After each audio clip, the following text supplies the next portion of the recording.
Maintenant, ça sent bon.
Michael Jackson's Moonwalker.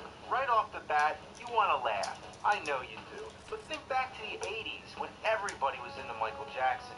Sure, now he's a subject of joke and ridicule, but you gotta remember, I think Dave Chappelle said it best, he made Thriller.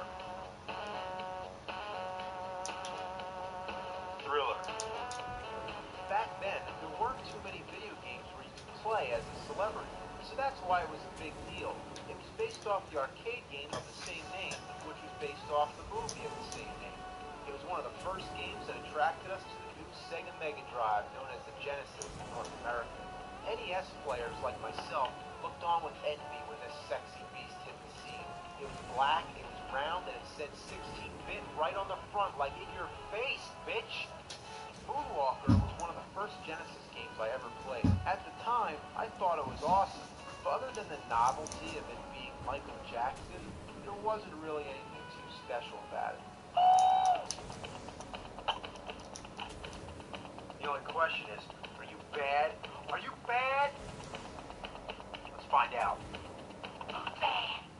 As it begins, Michael flips a coin in the jukebox and Smooth Criminal starts up. So all you do is go around, kick fairy dust at people, and rescue kids. Yeah, you can't advance to the next level until you get all the kids. Now, I know what we're all thinking here, but really, that's all it is. You're just rescuing the kids. Michael!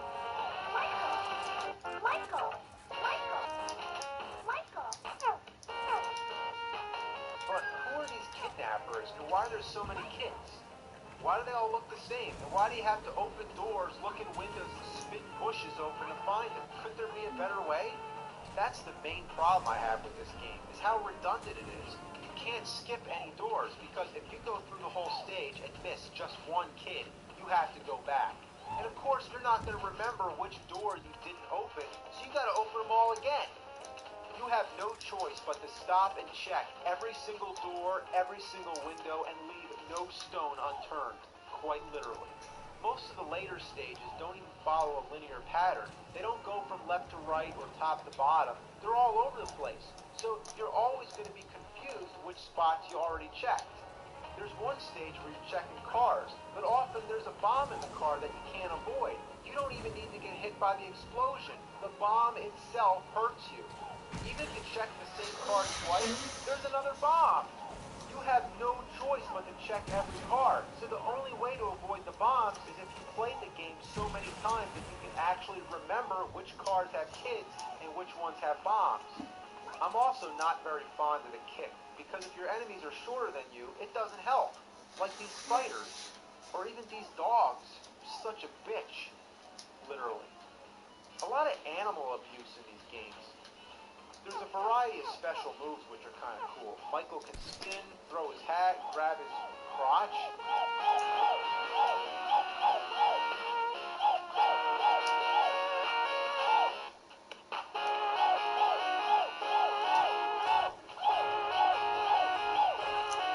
Why? Why would they put that in a game? How could they put that in a game? It just seems by tapping buttons, you figure out all kinds of different moves that don't have any purpose. Like if you push up, what does that do? And if you hold the attack button and D-pad the correct way, then you can actually moonwalk. But again, it has no purpose, and it usually results in taking a hit. The special moves drain your energy, and I mean a lot of it. You can make everybody dance, which takes out everyone on the screen, but what's the point of doing that if it drains half your energy? Still, it's worth it just for the amusement factor, and even the dogs dance.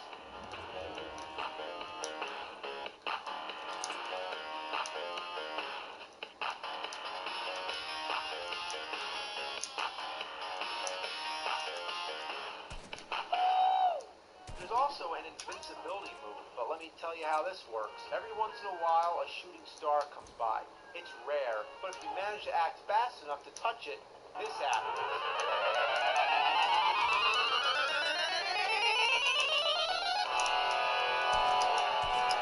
Oh man, he just changed from Michael Jackson to Mecha Jackson, the king of Robopop.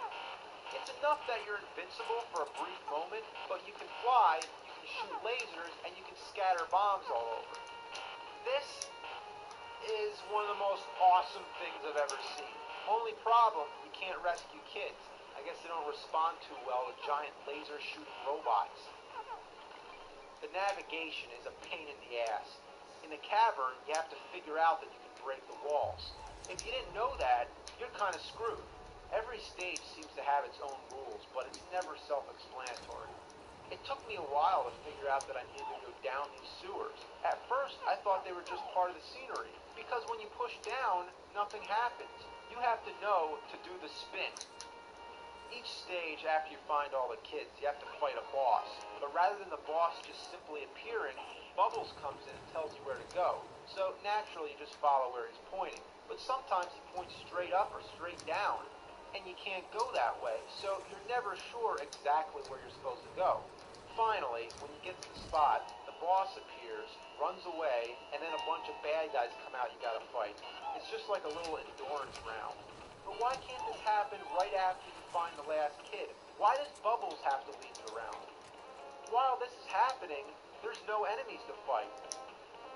There's nothing. You're just walking to the boss. There's no purpose at all.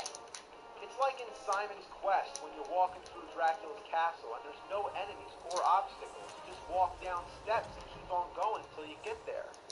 It's a waste of gameplay. What's the point? Also, it's very specific where you have to stand. Like here, the boss didn't come out just because I was on this platform. I have to be on the ground. Also, this boss guy that keeps running away, even though you don't fight him, you can still take damage if you touch him. Here I'm just walking around, looking for the boss, looking for the boss. Oh, here he is. I didn't expect that. Hey, I can't jump over. What, I'm stuck? What is this shit? This is bullshit. God, jeez! And when you die during the boss part, you don't start right where you left off. You have to start with Bubbles again. What's the point of having to walk all the way to the boss again? Where's the thriller music? Instead, it's another part of me from the Bad album. Why would they go through the trouble of including a graveyard scene in a Michael Jackson game and not use Thriller? I guess if you do the dance move, you'll hear it. No, that's the Thriller dance, but where's the music? Only if I do the dance in stage 3-3, I get a different song, Billie Jean. Apparently, some copies of the game have Thriller and others don't. That makes no sense. At this point is where the game starts to get really hard. Look at all these zombies. You think there's enough? And that's really fair considering I can only attack one side at a time. The dance doesn't help because even if you wipe out every zombie on the screen, there's still like 10 times more on the way. So draining half your energy isn't worth it. Holy shit, there's so many zombies. So many zombies. Oh my god, there's like, stop. Oh, holy god, there's so many. Oh my god.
Gonna take you back to the past to play the shitty games and suck ass. He'd rather have a buffalo, take a diarrhea dump in his ear. He'd rather eat the rotten asshole of a roadkill skunk and down it with beer. He's the angriest gamer you've ever heard.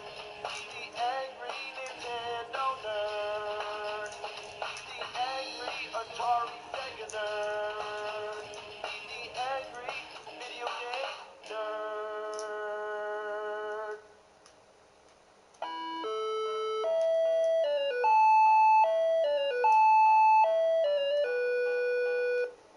I have a bad feeling about this. We're gonna play a bunch of Star Wars games. The movies were a prime target for video game adaptations. They were full of all kinds of action set pieces, with battles taking place in space and on land, lightsaber duels, speeder bike chases. They had lovable characters, great storylines, and a classic mythology that was ripe for expanding upon in the world of gaming. So how could it fuck that up? Let's find out. Our journey begins, innocently enough, with the Atari 2600. This is the first Star Wars game, or at least the first Atari version, based on the first movie. It follows the same format as the arcade version, which came out before. It focuses on only one scene from the movie, the climactic rebel attack on the Death Star.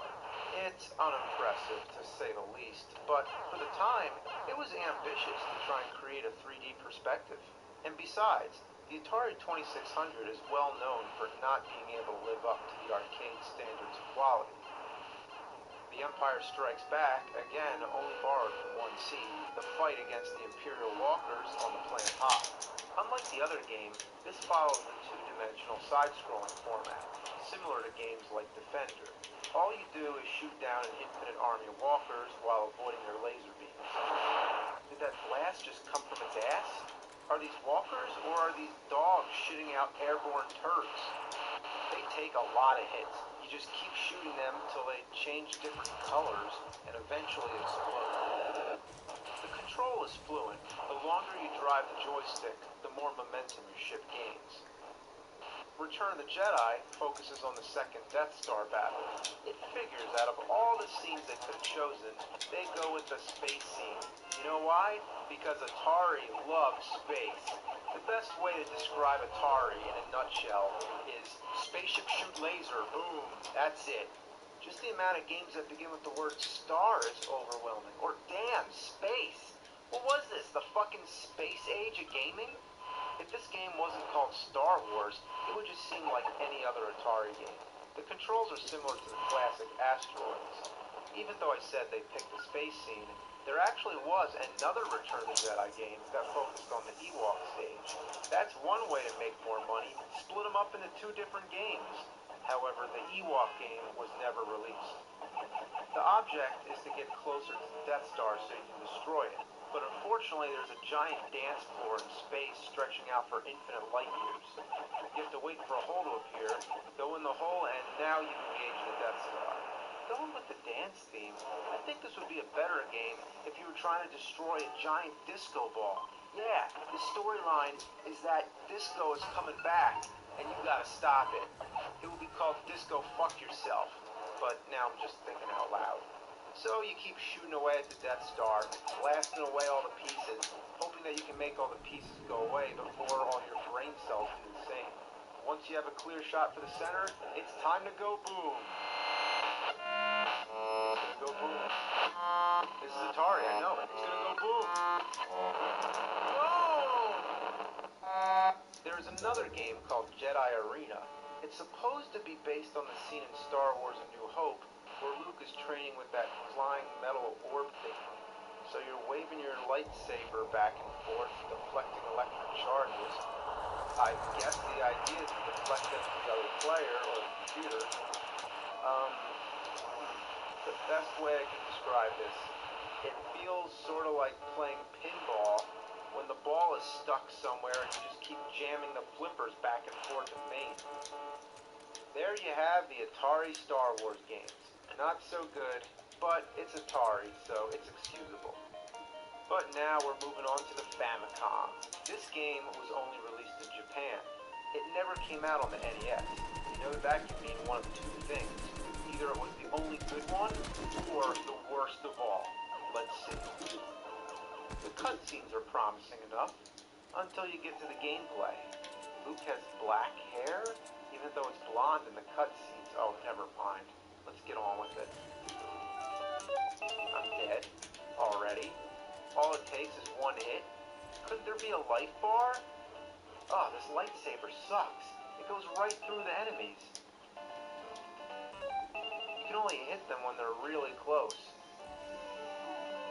Oh, come on. I jumped over that. You're telling me if I'm anywhere near a projectile, I get hit. But when I'm trying to hit an enemy, I have to be precise. That's real fair. So now I'm inside the Jawa Sandcrawler, murdering some stormtroopers and birds. Now I'm fighting Darth Vader already. He's inside the Sandcrawler because why? Oh well, who cares?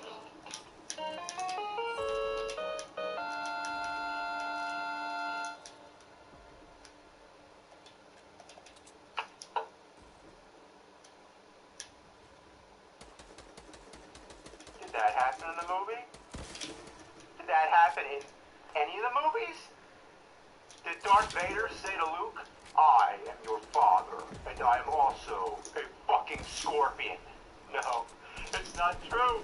That's impossible! Why does Darth Vader turn into a fucking scorpion? That doesn't even happen in the special edition. There is no version of Star Wars in this universe or timeline or any other, I'm sure of it, where Darth Vader turns into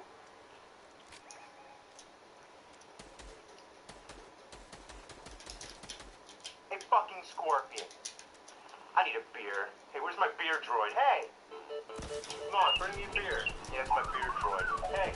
Alright. Okay. Yeah. Alright, come on.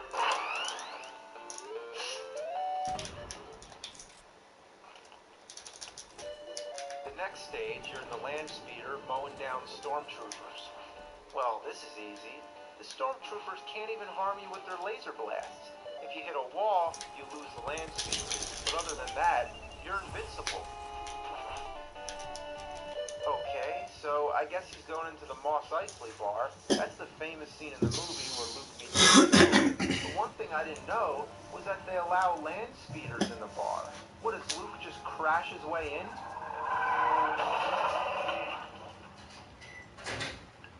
Quite interesting, actually. In this version, Luke gets to the bar so fast, I bet Han and Greedo were still talking at the table. You know, who shot first, Han or Greedo, whatever. But actually, neither one of them did. Luke kills Greedo with his land speeder right after Han says, "Over my dead body." Boom! All of a sudden, Luke comes through, crashing with the fucking land speeder. I want to see that in the next special edition. Now we're already flying away in the Millennium Falcon? You don't even get to see the inside of the bar. We've already established that this game has nothing to do with the movie, so at this point, I'd just like to see what kind of ridiculous shit could go on in there. But no, we don't even get a cutscene. Nothing. After a pitifully standard space shooter stage, we're back to side-scrolling again. Game over.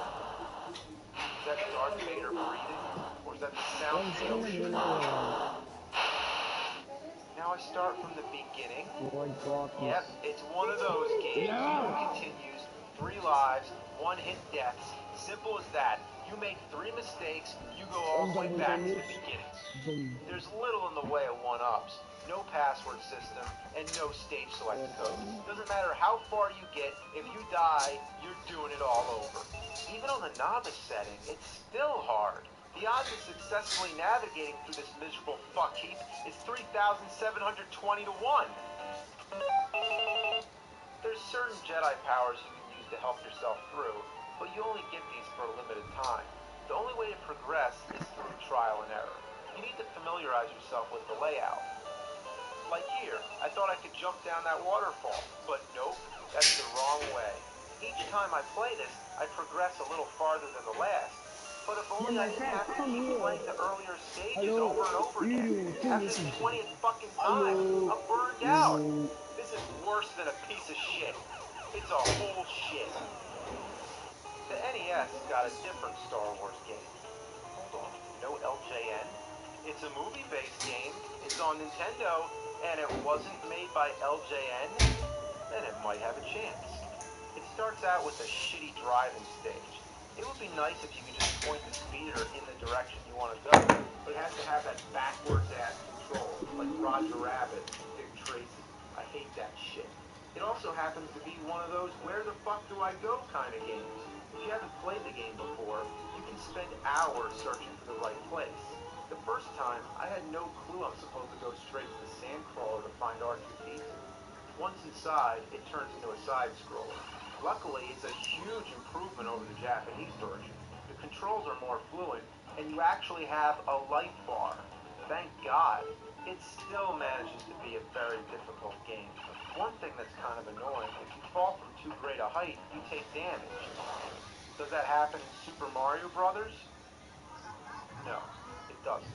You find these elevator shaft things that make Luke shoot up into the air, but they land you on a conveyor belt, then you get hit by these metal garbage can lids. Those conveyor belts can go fuck a dick. There's R2. Oh shit, the conveyor. Fuck! Then you drive out to Mos Eisley to find Han and get the Millennium Falcon. Here there's actually a stage inside the bar, unlike the other game. It's unfeasible to beat this stage with the blaster. You have to get the lightsaber before coming here. So fuck the bar, first go to the cave.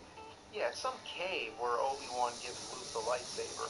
It's not clear at all where you're supposed to go first. And besides, why would Obi-Wan give Luke the lightsaber in a cave? Now that I have the lightsaber, the bar stage is much easier. But the next stage starts kicking my ass again. All these bounty hunters are flying around blowing me to smithereens. Ugh, jump! Jump! Ah! I made it through the hangar. I'm at the Millennium Falcon, flying in space, getting annihilated by asteroids that kill in one hit. You gotta collect shields for this ship, which can only be found back at the hangar. Of course. Too bad I didn't know that, because now I gotta do the whole game over. Okay, so I went through the whole game again, and now I'm back at the hangar. This time making sure to collect the shields. Now the flying stage is much easier, and after that, it's time for the Death Star. Unfortunately, the Death Star is a confusing maze of elevators. Where do I go? Wouldn't it be nice to have a map or a compass? Anything to help me navigate my way. Instead, it's a guess. Así llegué música, Man, I don't know how the stormtroopers deal with this shit. Even worse, one of the elevators can only be found by taking a dive. Try that anywhere else and it would drop you to your death. Once you get Leia, she becomes a playable character. Fortunately, she can jump way better than Luke. But it's not going to help too much because this whole stage is full of spikes. If you touch them, you die. That's it. Even if you touch the side of a spike, you die. This is a cruel joke. Think about every game that has spikes or any sort of prickly hazards that cover the wall. Imagine all that combined and multiplied 1,000,000 times. Even worse, you go into this anti-gravity room where you get sucked up to the ceiling against your own will. Ah! Ah! Ja, SMG en zo. Man, the only way to beat an outrageously difficult game like this is to cheat. Like I hear a lot of people use emulators and save states. You know, that would be pretty handy, I guess, but you know what would be better? How about just a button you press that makes the game beat? And that's why I invented the beat a game button. Yeah, all you do, if you're playing a really hard game, you just push the button and the game's beat. Let's try it out. Ninja Gaiden 2. Ooh, that's a hard game. Oh, man. Oh, shit. I'm getting my ass kicked.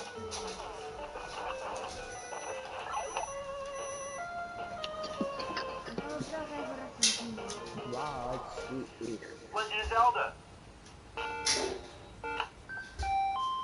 Beat it. Mega Man.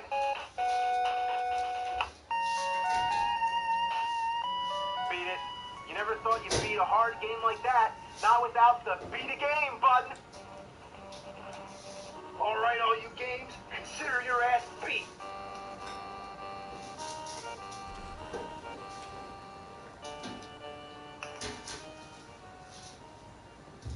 All right, back to Star Wars.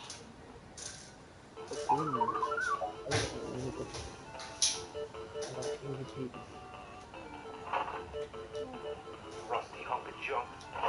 Ow! Empire Strikes Back is our next game. It starts out hot, like the movie. What's this? The lightsaber is the weapon of a Jedi? Yeah, thanks. Thanks for interrupting the game to tell me that. Might as well tell me cows go moo. For the most part, this game sticks to the same format as the first Star Wars on NES, but the controls still take some time to get used to. It doesn't help that you start out riding on a tauntaun. You can get on and off, and if you get off at the wrong time, you get stuck. Until I found out you can jump higher by first holding down. It's like Super Mario Bros. 2. Stuck down and it charges your jump. That would have been much more useful information to tell me, instead of the lightsaber is the weapon of a Jedi. And what's this? The program engineer shows his face? I wish it was Fred Fox. You can collect different force powers. Choose the force. Instead of use the force, it's choose the force. That's clever. Though I gotta give him credit for the digitized speech. Sounds better than Ghostbusters. Even Darth Vader's breathing sounds accurate. For some reason, the tauntaun eats this nasty fungus on the ground. Yeah, yummy. Eat that shit. Whatever it is. The part where I get really fucked is when I'm trying to jump off the glaciers and these droids keep shooting from all over the place. Aiming the blaster is not as self-explanatory as it looks. You think you just point with the D-pad, but no, it just shoots wherever the fuck it wants. Now I'm fighting the Wampa. It takes like 9 million hits to kill, and look how easy this is. I could just stand here and he'll never get me. Next is a flying stage where you shoot down the Imperial walkers. You can tie them up with the cable, like in the movie. Then you're inside the Rebel base where you can hijack a walker. The strange thing is that Luke actually destroys it before hopping in. I saw it explode and collapse, but now it's perfectly operational. Then you're in the Dagobah swamp. Enemies pop out of nowhere, and the vines must have been greased with oil because I keep slipping off. And of course there's that classic bullshit where you have to leap off the ledge in good faith. This swamp stage is from hell. Oh my god, damn, fuck! That's where I reached my limit, because the game's too hard. There's no Return of the Jedi game, not on NES. I guess they knew when to stop. Hey, Beard Droid. You know what? Never mind.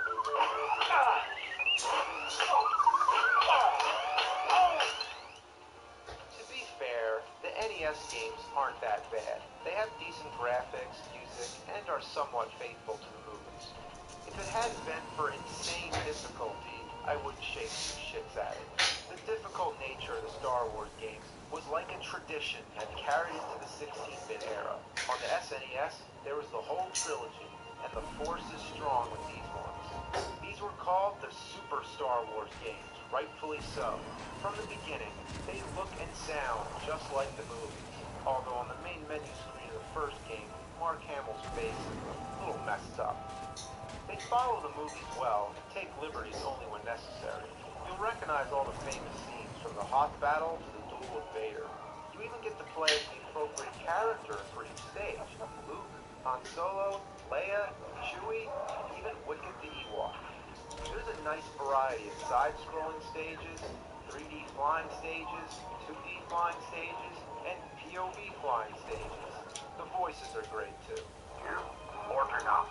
There is no try. The bosses are huge and always keep you wondering what's going to happen next. It also has one of the most awesome attacks in any side-scroller. You can perform a double jump and spin the lightsaber around.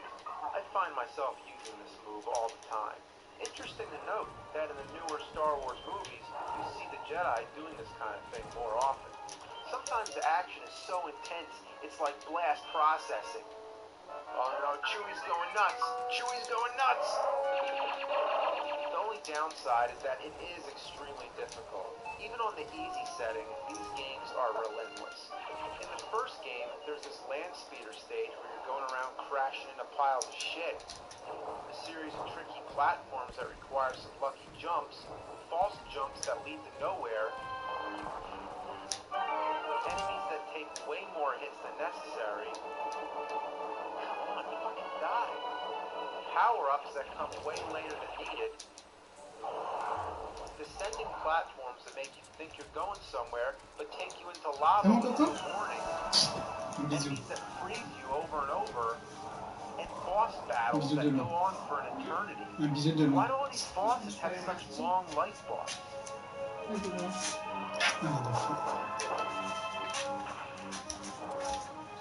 There is a frustration factor, but there's a balance between frustration and fun. These games are mostly fun. They can be annoying, but they're annoying enough that you still want to keep playing. Shadows of the Empire on Nintendo 64 was when Star Wars games started getting really good and showed that there was a bright future for more games in the franchise and that they didn't always have to follow the movies exactly. They could invent their own side stories and expand on the Star Wars universe. This game, for example, takes place between Empire Strikes Back and Return of the Jedi, so it begins with Empire. The battle on Hoth was amazing. For the first time, we really felt like we were playing the movie. We've come a long way since this. Things have changed, taken a step into a much larger world. Of course, we had to stop somewhere because there's a whole galaxy of Star Wars related games. This could have gone on and on. There's Star Wars Rebel Assault, Dark Forces, Jedi Academy, Rogue Squadron, Battlefront, Star Wars Chess, Lego Star Wars Puzzle Blaster, Star Wars Pod Racer, Jar Jar Binks Bingo, Death Star Builder 3.0, Chewie Wookie Cookie Cookin', Stormtrooper Tennis, Jabba's Farts Unleashed, that was a good one, Wedge's Wedgie Attack, Fishing for Akbars, Super 6 Shit Toss Tournament Edition, Boba Fett's name game, find his name in the fucking movies, Governor Tarkin versus Count Dookie. Oh my god! Oh my god! What the fucking buffalo just took a fucking shit through my fucking window! Oh my fucking god, there's shit and fucking glass all over the place! Where the fuck did that come from? Oh my god, I gotta clean all this shit up! What the fuck, man?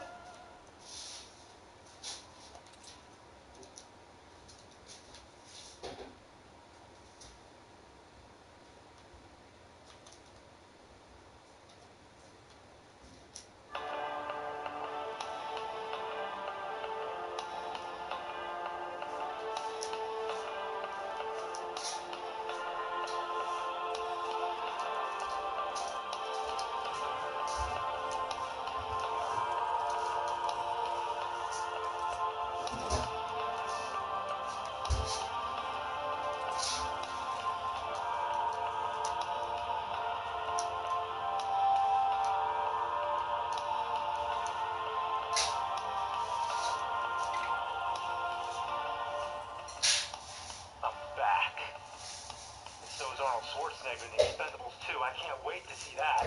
In the 80s and 90s, nobody kicked as much ass and coined as many catchphrases as he did.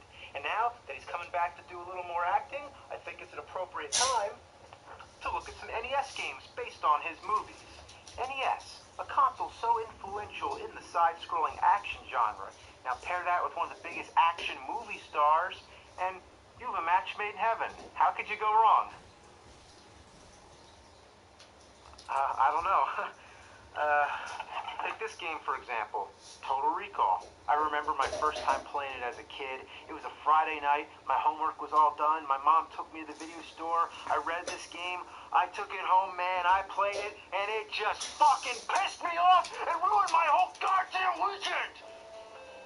Total Recall. Total fucking shit. The concept is quite simple. You're Arnold trying to make your way to the end of the stage while defending yourself with this short little stubby punch. That's all you get. I do like how everybody you punch flies off the screen.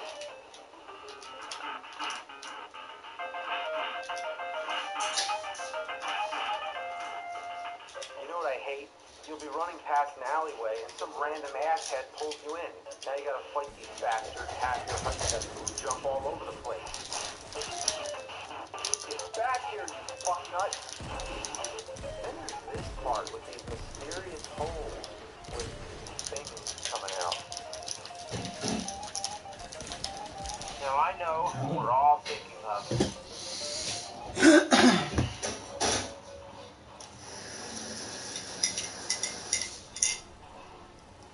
Glory holes, alright? You go into your apartment where you're fighting your wife. Yeah, remember that scene in the movie with Sharon Stone? Man, that was some domestic violence right there. Take the gun and finish her off with bullets, which seem to take no more damage than your fists. Next, this jackass starts shooting an infinite stream of bullets that force you to stay down. Also, he seems immune to gunfire. That doesn't help the situation.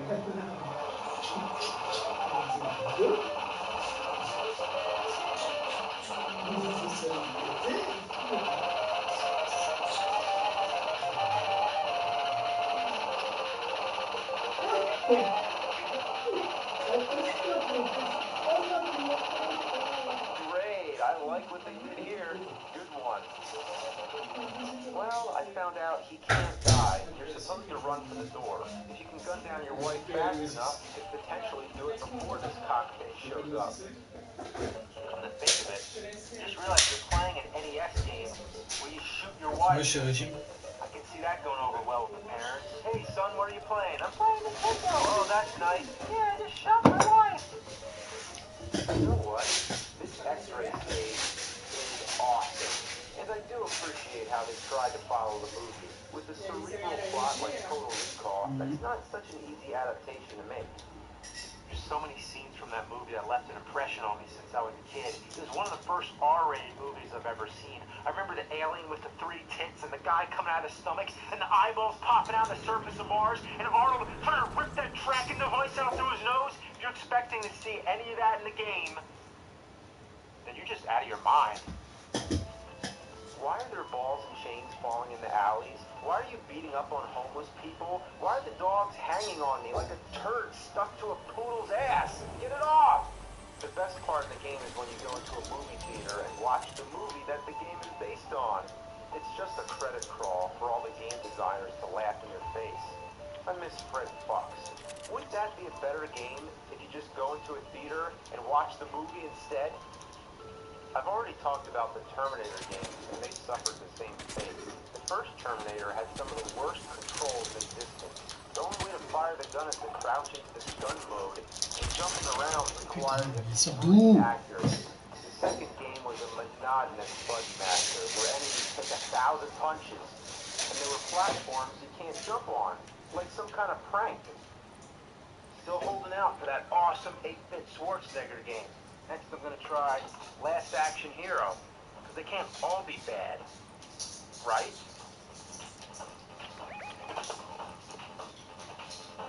It uses cutscenes with images taken from the movie, but they look like garbage. The contrast is so intense you can't even tell what you're looking at. What is this, a dead fish? A porcupine's back? Oh, it's the top of some guy's head. Damn, it looks like the NES just vomited all over your TV screen. How does it look this bad? I know this is only 8-bit, But I've seen much better. Even with Total Recall, Arnold's face on the title screen actually looks like him. Hell, even the E.T. game on Atari 2600 actually looks like E.T. on the title screen at least, but God, I can't talk about that game. Anyway, back to Last Action Hero. The in-game graphics are even worse. Who is that? Is that supposed to be Arnold Schwarzenegger? It looks nothing like him. It looked way better in Total Recall. Not a perfect resemblance, but for 8-bit, it's a hell of a lot better than this shit. I wish I could say more about the gameplay, but there's nothing to say. You run around and beat people up. That's it. There's nothing wrong with simplicity if it's done well, but this ain't no double dragon. This is bottom of the barrel, button mashing trash. The hit detection is lousy and there's zero strategy. When you come up to an enemy, you just have to tap buttons and pray for the best. It's almost impossible to kill someone without taking some damage yourself. And if you don't move fast enough, another enemy respawns in its place immediately. So you have to keep moving. Don't even stop. It's better to run through somebody and take a hit rather than put up a fight and take several hits. Look at these guys. They keep coming. Whoever programmed this game, you can go eat a bowl of fuck.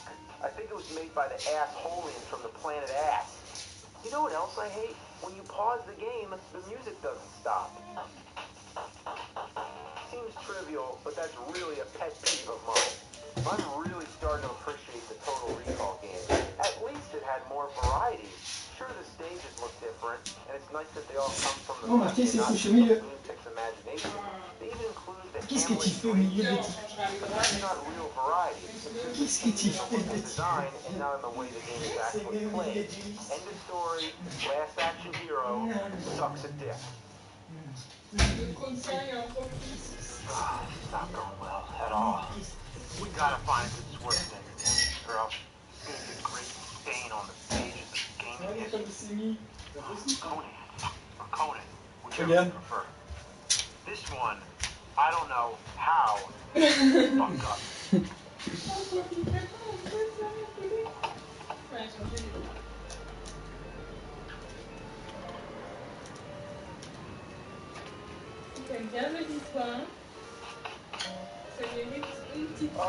That's how. Make it look like shit and give it the most god-awful controls that gaming technology could allow. I can't even explain how broken the controls feel. All I can say is, it's bad. As a Dark Castle bad. You don't have any idea. You're looking at it, but you haven't experienced it unless you pick up a controller yourself. Trust me, you don't want to. This will make you so angry you're gonna want to punch a tiger in the fucking balls. One of those basics? Check this out. A and B both attack. That's fine, but to jump, you press up. That's pretty shitty already, but that's not all. What do you think happens when you press down? Take a guess. You think duck? No, it jumps. You press down to jump. Whoever came up with that idea is a real cocksucker. Sucks cock. Who presses down to jump? Down should be for ducking, and this is not an ordinary jump either. It's a forward jump. Anyone with common sense would do this by pressing up and right, but not in this game. You can't even attack while you're in midair. To pick up a weapon, you have to press down and A, but you can't press them both at the same time. You have to hit A slightly before you press down, or else down makes you jump forward. I can't help but press down by accident because of my natural instinct. It wouldn't be so bad if down didn't make you jump away from the weapon, which is the complete opposite of what you're trying to do. The hit detection is even worse than Last Action Hero. It only hits if they're as close to you as possible. You don't get much range when you're trying to stab a skeleton in the dick with a sword, because if the sword is going through them, maybe the sword is imaginary and you're only hitting them with your fist. I don't know. Within 5 minutes or less, you come to a dead end. A boss that you can't kill. Great. Using the sword doesn't work because you can't get close enough without instantly dying.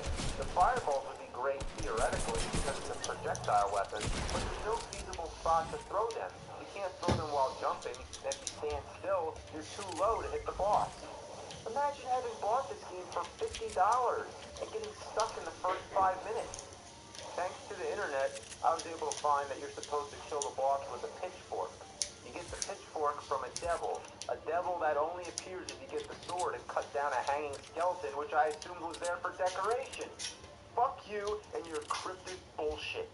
In true Dragon's Lair fashion, the first stage is a mindfuck. The devil isn't that easy to kill either. He keeps teleporting all over the place, and the rest of the enemies keep respawning, so you end up wasting all your energy trying to keep these fuckers off your back. You know what's really annoying? The following stages are more straightforward. Why put the cryptic stage in the beginning? To prevent kids from being able to play the rest of the game? Who'd want to play it anyway? I'd rather have a Sasquatch sit its ass on my face and shoot diarrhea down my throat. I'm dead fucking serious. What a shitload of fuck. What were they thinking? You know what the worst part about it is? I don't think it's really supposed to be based off the Conan the Barbarian movie. Just the character. So it's not really a Schwarzenegger game. And I just wasted my fucking time. I might as well play Commando. Has nothing to do with the Schwarzenegger movie, but at least the game is good. It's hard as shit, but it's 100 times more playable than any of these other disasters. Alright, one last game, one last chance for the Schwarzenegger NES library to redeem itself. Predator. How could this be bad? It's fucking Predator. You look at the cover and think, yeah, this game's gonna be awesome. This is a real man's game.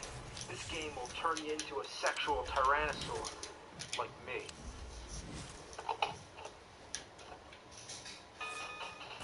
Is he wearing pink? Why'd they put him in pink? Did they see the movie? He doesn't wear pink in the movie. That's not an appropriate army color. I don't know. Maybe he's in pink to stand out from the dull graphics. The graphics are as ugly and dirty as this game's mom. This game sucks so bad the enemy soldiers commit suicide. In addition to the enemy soldiers, you must also face scorpions, which you can stand on and they take you for a ride. But only the green scorpions. What, you thought you could ride on a red scorpion? What, are you crazy? Wow, they sure followed the movie pretty closely. You know the plot. A special forces team led by Alan Dutch Schaefer, dressed in hot pink, go on a mission to rescue hostages in Central America. They are hunted by piranha balloons, plants that spit fireballs, lolos or shy guys, chickens with skull masks, giant bacteria, metroids, and birds that crap blood. Now I know 2 NES games with birds that crap blood, the other being Daydreaming Davy. What about the Predator? Well, yeah, just about every stage boss is a Predator. You kill more Predators in this game than the Predator kills people in the movie. If that's all you do is hunt down Predators, then the Predator isn't really a Predator, it's prey. And doesn't he look familiar? He looks just like the Ninja Turtles in the first Turtles game. Anyway, he's the easiest boss in the history of gaming. Go over here and just keep attacking him. He'll never come and hit you, not once. Keep doing that, and that's it. Did they even test this shitty game before they released it? This is another one of those games where the music doesn't stop when you pause. Even worse, if you press any button while paused other than start, you will self-destruct. This can be handy if you find yourself stuck somewhere due to faulty game design. Like here, I'm stuck in the damn rocks. So, rather than working out the bugs, they decide to include a suicide button. This is dangerous because whenever the game's paused, you have to be careful not to push the wrong button. Don't pause it and then pass it to your buddy whose thumb accidentally touches the A or B button and kills off your last life faster than you can say oops. Another major inconvenience is that every time you die, you have to make sure to pick continue. If you pick start, your game is forever lost and you have to go all the way back to the beginning. Sooner or later, when you keep playing this long enough, you're going to make a mistake. It doesn't help that they put the cursor on start by default, and you can't select by using the D-pad. You have to use the select button, which is right next to the start button, increasing your risk of fucking it up. That is some sadistic bullshit. You can't duck and punch, and that's just great, because most of the enemies are down on the ground. You get a gun. It's immediately at the start of the game, but it's easy to miss because it's up in a tree. It's called Mick Gun or MC Gun, like MC Hammer, but this is MC Gun. Want to hear some horse shit? When you finish the level, the gun is gone, so you can't keep it from one stage to the next. Once you have the gun, you better not walk into a fist or else you go back to punching. Of course, the game has to be as obnoxious as possible by putting these fists in areas that are hard to get around. Oh, no, no, no, no, no. Good. The grenades are the kind of weapon you do not want to get, but they're necessary in breaking through obstructed paths. If you don't calculate these bomb blasts perfectly, you end up building your own death trap. Look, I just created a hole. If I fall down there, I die. But I need to blow away that one last piece so I can go forward. What makes this more difficult is that you can't be near a grenade when it explodes because it hurts you. Come on, come on, come on. What? No! This game blows ass. Sucks duck cunt. Fucking shit munching bunch of pile of poop. These stages are designed with no rhyme or reason. Doesn't it look like I can go in this door? Well, I can't. This house is just part of the background. You can never tell what's background and what's not. Right here, I can fall through the grass just because it's a darker green. Could they just make it black like the background so it actually looks like a hole? There's no clear indication what you can step on and what you can't. Gotta get away from the grenade. Fuck! I didn't know I would go through this platform. You're kidding me. You can fall through the walls? That's like if you could fall through the staircase in your own house. Look, the bird got stuck. This game is so messed up, even the enemies can't play it. The layouts to these stages make no sense. There's a laser gun. I can't get it because there's rocks around it, so I need the grenade first. But the grenade is all the way near the final door. So why would I backtrack to get a gun when I'll lose it after I go through the door anyway? What, fucking grenade? All you can do is keep throwing them and hoping they stick to the rocks.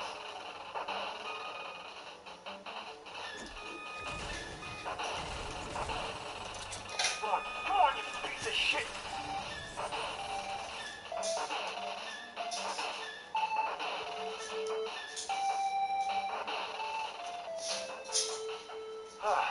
Finally.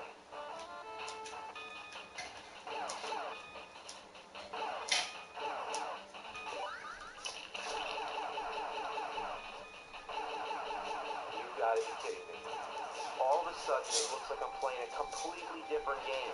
Arm is much bigger now, and would you believe they call this section of the game Big Mode? How creative. So now he's wearing green? Oh, maybe because pink wouldn't stand out as much from the purple background? As if this game has standards all of a sudden. Watch out for the bubbles. How could bubbles kill you? Maybe when you're so masculine, little sissy things like bubbles become your kryptonite. And guess what? You can't pause during big mode. If you could pause in the rest of the game, why not now? Did a completely different person program this part? Why does it need to be platforms where you can jump as high as the top of the screen? Why are you always moving even when you're crouching? Why do you shoot little Atari pellets? You can upgrade the gun with these power-ups that appear when you shoot things, but they're hard to get because they go right, and once they're off the screen, they're out of existence. This forces you to wait for projectiles to come as close as possible so that the power-ups don't appear all the way to the right of the screen and you end up losing them. Why do they go right? Everything else goes left. At the end of big mode, you fight a predator, then the game goes back to normal. Every 5 levels or so, you'll have to play another big mode, each with a different colored background. Yay. Jumping blocks is always fun. Every muscle in your body tenses when you jump.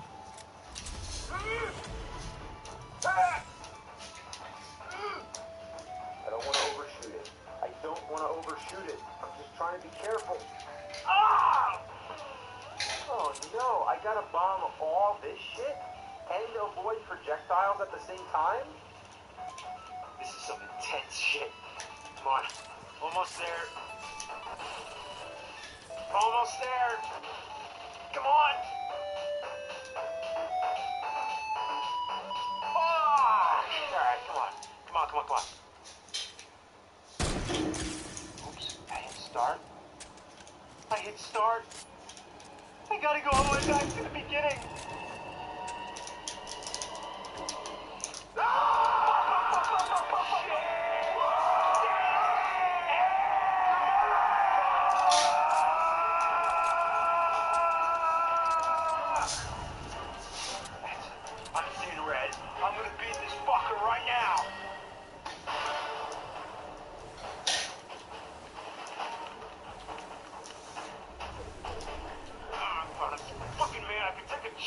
a fucking baby's neck right now. Kick a baby pony. Out of my way. I'm gonna fuck you up. Fucking game, I'm gonna fucking kill it. Your mother, your father, your uncle, your uncle. Yeah, I'm at the final boss. And it's a big predator head that looks like Casey Jones from the Ninja Turtles. Shit. Shit the bed, come on. Stop shooting that shit at me. I'm gonna fucking kill you. I'm gonna fucking kill you. I'm not playing around. I'm not fucking around here. I'm not fucking around. Oh, the mask is off now. Now it's serious. Now it's fucking fuck time. Oh my god, I gotta fucking win before I have a heart attack. I did it. I won. I beat Predator. Oh man. Oh boy. Congratulations. You have survived. Barely.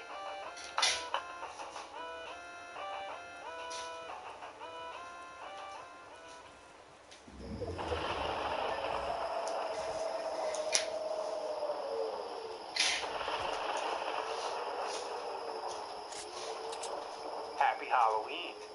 And guess what I have here? I was doing an autograph signing not too long ago, and one of my fans hands me this piece of paper. It's a petition to review Ghosts and Goblins. Yeah, he went through the line and got everybody to sign it.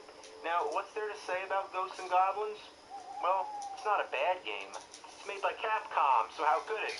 But it's one of the most difficult games in the NES library.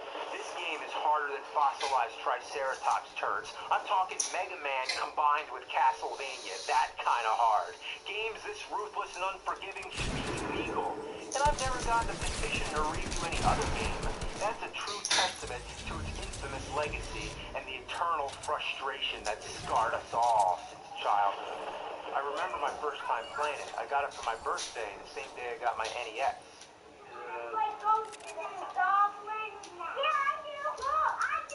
Of course, I had the Super Mario Brothers Duck Hunt combo cartridge, but the first game I attempted was Ghosts and Goblins. That's right, this is the first NES game I ever played. And that's one hell of a game to start with. Naturally, I got my ass kicked. This is what it would have looked like my first time playing the game. I sucked balls. This new console was way different than the Atari 2600 I was accustomed to. In the 80s, these were the kind of brutal-ass games that kicked us into shape and heightened our senses. Made us into fucking tigers. And now, 25 years later, I'm gonna put my gaming skills to the ultimate test and see if I can finally beat this fucker. It's Halloween. There's no excuse. I can feel in the air. The time is right to play some Ghosts and Goblins. It begins with one of the most shocking intros in video game history. A couple just got done having sex in a cemetery. I'm not even kidding. What else does it look like? He's not wearing clothes. Next thing, Satan shows up as if saying, yeah, I want to get in on some of that, and takes her away. That's the plot. Is that the greatest opening to an NES game or what? So you get suited up in your knight's armor and set off to rescue your girlfriend, fighting off a never-ending army of ghosts and goblins, and zombies, and devils, and ravens, and dragons, and squealing ghosts that look like pigs in a blanket. Yeah, I guess they couldn't fit all that in the title. Of all the enemies, the red devils are probably the most annoying. They stay up in the air like a little sissy, and then swoop down. That's the only chance you have to hit them, but that's also when you're bound to get killed. If you try to outrun them, they will chase you all the way through the stage. You encounter the first devil in the middle of stage 1. This guy is a beginner trap that's bullied unsuspecting gamers, and its arcade cousin stole more quarters than you could imagine. First time playing this game, I figured he must be the final boss. Nowadays, it's silly to imagine a game being that short, but back then, I was accustomed to Atari. The idea of a game lasting longer than 5 minutes was beyond my comprehension. My only clue was that every time you died, you're shown a map screen letting you know how much of the game is left. It's only 6 levels plus a final boss stage. Doesn't sound that hard, but just you wait. Your starting weapon is a javelin. It flies in a straight line and kills whatever it hits. Seems like a good deal, right? Well, you'll learn how useless it is once you get to the first level boss, which the instruction manual calls a unicorn. Yeah, it looks just like a unicorn, doesn't it? Anyway, this guy takes 1,000,000 hits. You need a faster weapon, like the knife. The knife is the only weapon that's fit to the challenges that lie ahead. Now we're in level 2. This is where shit starts to get criminally insane. How do you like jumping around on platforms, taking leaps of faith while avoiding tiny enemies and projectiles? Next, these little bastards come flying out of windows. Then, you're navigating ladders while fighting these big guys that squat and drop shits, and take about as many hits as the unicorn. If you didn't get the knife at level 1, don't even try. That's my words of wisdom. Anyone who wants to get far in this game, my rules are: number 1, get the knife. Number 2, get the knife. Number 3, get the knife. You want to cut steak with a plastic spoon? No, get the knife. I can't stress it enough. They'd lock me up in an asylum. Get the knife. Get the knife. Ah, fuck my uncle. You see that? That's a flame weapon. That thing sucks. It's the second worst weapon in video game history aside from the cane in Dr. Jekyll and Mr. Hyde. It always misses your target, and if 2 of them land, you have to wait for the flames to die out before you can throw any more. You don't want it. But look, it's sitting on top of the only ladder that goes down. The weapons don't go away. They just sit there. Even if you run far away, then come back, the weapon is still there. You're probably thinking, why not just get the flame and then die? Well, when you die, you keep the weapon. It never changes until you find a different weapon. That's bullshit. But on the plus side, when I have the knife, I get to keep that too. You know what I had to do? I had to reset the game. Machine de bébé. T'as tout mis? Non, je peux y avoir, elle est en train de se laver. Maintenant, 2-3 fois. Je vais maintenant. Voilà. On est là? Ouais.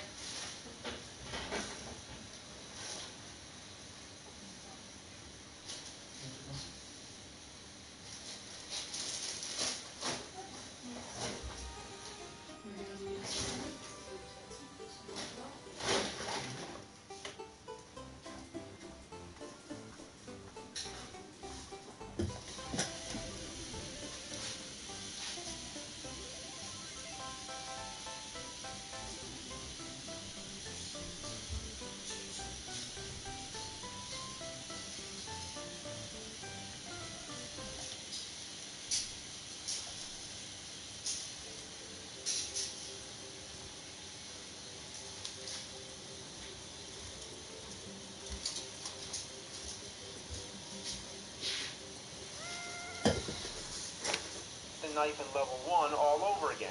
And then guess what? The flame appears again! It's a trap. Well, I figured it out. The flame appears when you get to the top floor, which you don't have to do. You can stay on the second to top floor and progress to the right. So that's my other tip. Don't let the flame appear on level 2. Speaking of weapons, there's also an axe, which I found leads into level 6. Want to know what that does? Well, I'm not getting it. The level 2 boss is 2 unicorns. Did I mention get the knife? Level 3. You know what makes this level hard? The devils. The whole stage is an endurance marathon of devils. This is where you start to realize exactly what makes the game so difficult. It's because you can only get hit twice. No, it doesn't have all the pitfalls like in Castlevania, the respawning enemies like in Ninja Gaiden, or the disappearing platforms like in Mega Man.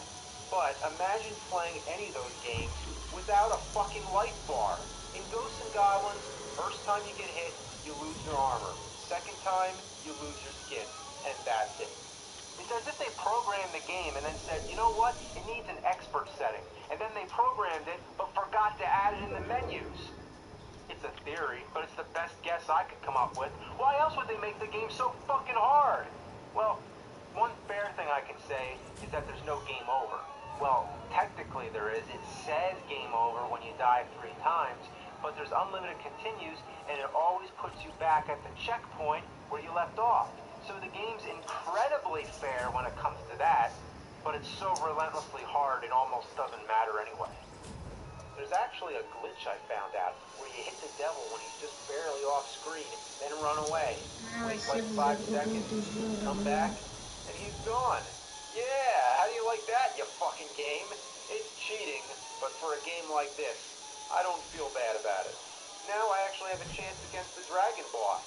After observing his pattern and getting some practice, he's not too hard to beat. Level 4 starts it off with a big jumping game on floating clouds. It's a mess. After the checkpoint, you're on a fiery bridge with flames rising below and projectiles at every step of the way. The level boss is another dragon. There's no tricks I know of. The only way to do it is to fucking do it. Level 5. Now you're in what seems like the final stretch of the game. I mean, you're in the final tower after all, but I guarantee these last 2 levels will take you the longest of all. But that goal is so tempting just to be able to say you beat Ghosts and Goblins. Or you could just aim for the high score. Yeah, I didn't mention yet that you find money and treasures all around, which are only good for points. That's right, no power-ups, no life bar, but plenty of points if you just want to get that high score. The level 5 boss is Satan. He's just like the swooping red devil. Acheter deux It's parce worth qu'il aime, je sais mentioning qu'il that va en he's faire called plein. Satan, Il va en but foutre the à last guy l'intérieur. is the devil. I always thought Satan Ça and va the lui aller. devil were, the same thing. Level 6, oh boy, this is the infernal hellhole of the 8-bit underworld.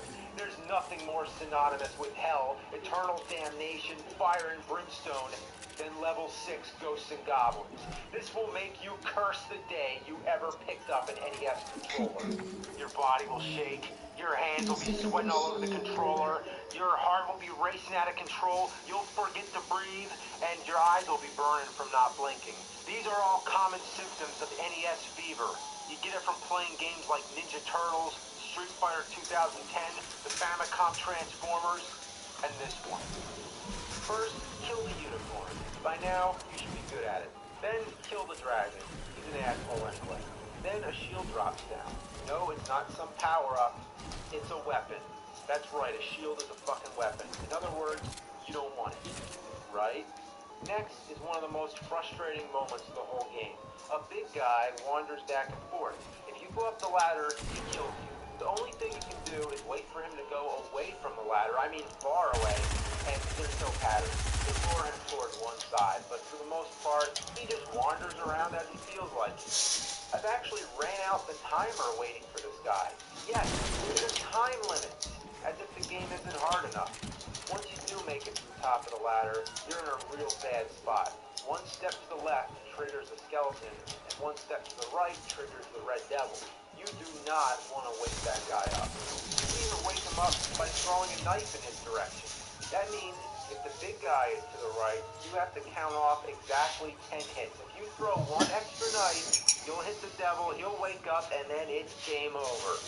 The next obstacle is the worst of all, a red devil that you can't avoid. Don't go up there and fight him. Trigger him to come down, and then hope to God you can kill him. Oh no, no! Oh, thank God for post-hit invincibility. Yeah! After you beat him, you're free to go up. You're almost done level 6. But wait a minute, remember that shield? Supposedly, if you beat level 6 without the shield, it sends you back to level 5. This is one of those famous pranks in the history of gaming. Whether or not it's true, I'm not risking finding out. I'm getting the shield. Thankfully, enemies do not respawn, so my strategy is killing them with the knife, then going back for the shield. The only disadvantage is that you only get 3 minutes on the timer, so doing all this is barely possible. Then you go back up and watch that flame. It's there every time. Lose the shield now, and you lose the game. Oh, here's the boss, here's the boss. It's Satan.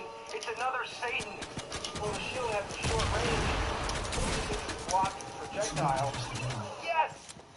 Oh my God, it's another one. There's 2 Satans? That doesn't make any sense. Come on, come on. I'm running out of time. I'm running out of time. Fuck. And now you're stuck with that shitty shield. Don't even try. You can't kill the unicorn with the shield. It doesn't work. If someone else wants to try it, go ahead. you need the knife. So now you gotta go ghost busting. Kill those fucking ghosts until one of them drops a knife.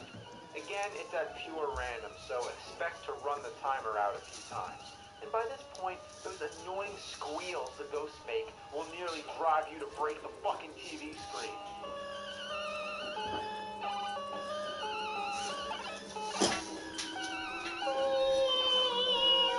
Shut up!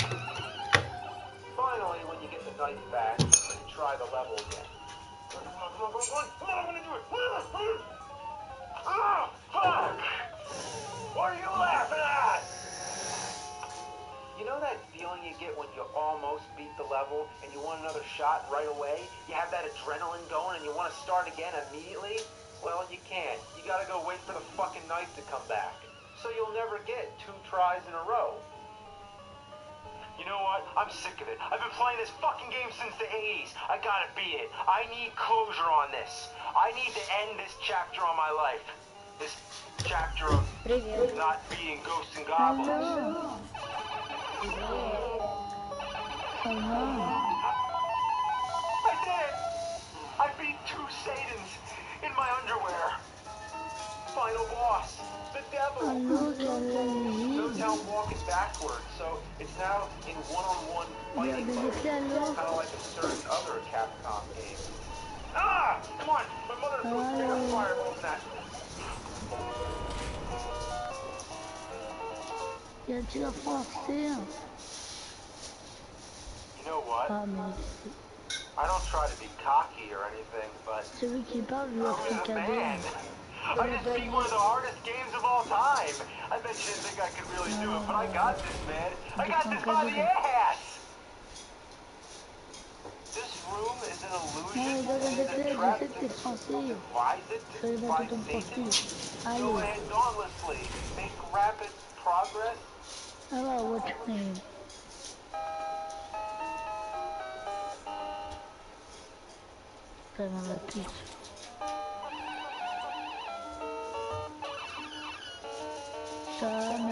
You have to beat the game twice? You have to beat the game twice in a row. This is great, because this time I'm twice as fucking pissed off! Beat the game twice. I'll show you twice. After all that hard work, who'd want to do that shit again? It's like building a house and right after you're finished, you tear it down just to build it one more time. Oh yeah, we could have made 12 stages, but instead, let's just make 6 and make people have to play the game twice. Alright, I'm gonna get the good ending this time. It better be good, whatever it is. It better be something awesome for going through the game twice. Alright, yeah, I did it! Congratulations. This story is happy end. Thank you. Being the wise and courageous knight that you are, you feel strongeth welling in your body. Return to starting point. Challenge again.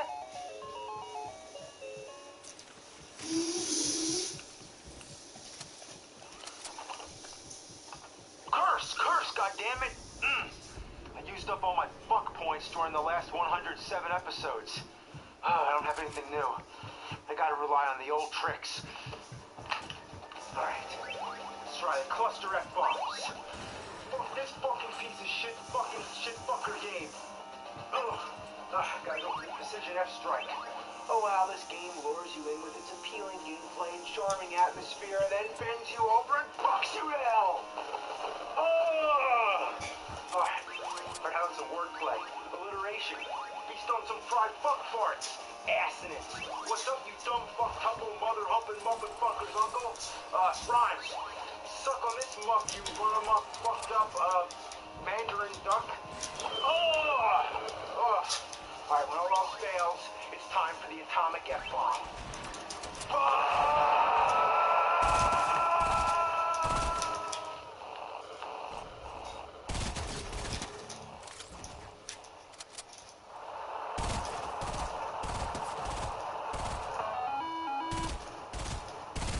Most of the video games I talk about are action games, side-scrollers, games that are in the realms of fantasy. But there's a huge huge following for games based on sports, and I get a lot of requests for that. And I'm not really a big fan because, I don't know, I guess I like fantasy games more because it's something that you couldn't do in real life, where the sports game, you could go outside and play sports. It's possible. Not for me, because I don't know anything about sports. I'm a fucking nerd. Usually I stick to what I know best. But sports video games have been around since video games first existed. They're not going away. How do I ignore it for so long? I can't. There's boxing and racing games. I don't mind those too much, but the ones we're talking about are all the ball games, like baseball. Look how many baseball games there are. I don't even know where to begin. Major League, All-Stars, whatever, always named after players' names, sequels to games. What the hell is different this time? It's baseball. Then there's basketball, NBA this and NBA that. One of the most popular games of all time is NBA Jam. Okay, it's basketball. Again, football. Don't even get me started. And I'm not talking about the kind of football where they actually use their foot. I mean the kind where they slam into each other like a bunch of barbarians. Ugh! What I don't understand is why everything is always bowl. What, like a toilet bowl? Okay, I know at least what the Super Bowl is. It's the most anticipated football game of the season. And with so much testosterone and high energy going around, why is the halftime show always some pussy pop group? Get Metallica in there or something. It doesn't make any sense. Alright, back to football video games. Madden. Madden 91. Madden 92. Madden 93. Madden 94. Madden 95. Madden 96. Madden 97. Madden 98. Madden 99. Madden 2000. Madden 2001. Madden 2002. Madden 2003. Who the fuck is John Madden anyway? He doesn't even look like an athlete. What is it with football? Everywhere you go, football. Go there, football. Football. What the fuck? Sunday football. Monday night football. Thursday football. Football on Thanksgiving. Football on Christmas. And out of all sports, it's the one everybody goes the most fucking ape shit over. Makes them act like fucking maniacs.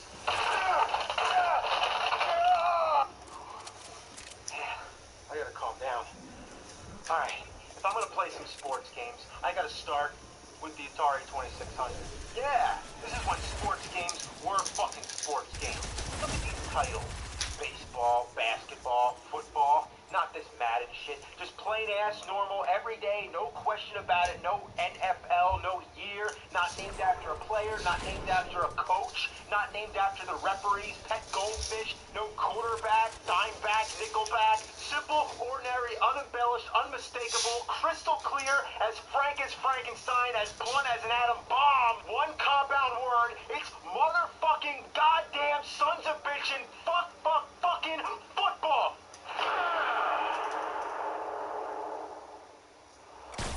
And it's one of the worst games I've ever played in my life. Are these football players or are they stormtroopers? Are they wearing helmets or are these microwaves on their heads? Is it Team White versus Team Naked? Is that a crowd noise or is it the sounds of the ocean? Is that the entire field? Yeah, it is. And it's surrounded by water, it looks like. Yeah, it's like an island. It's Football Island. In other words, hell. I'm gonna make it. Yeah! Touchdown!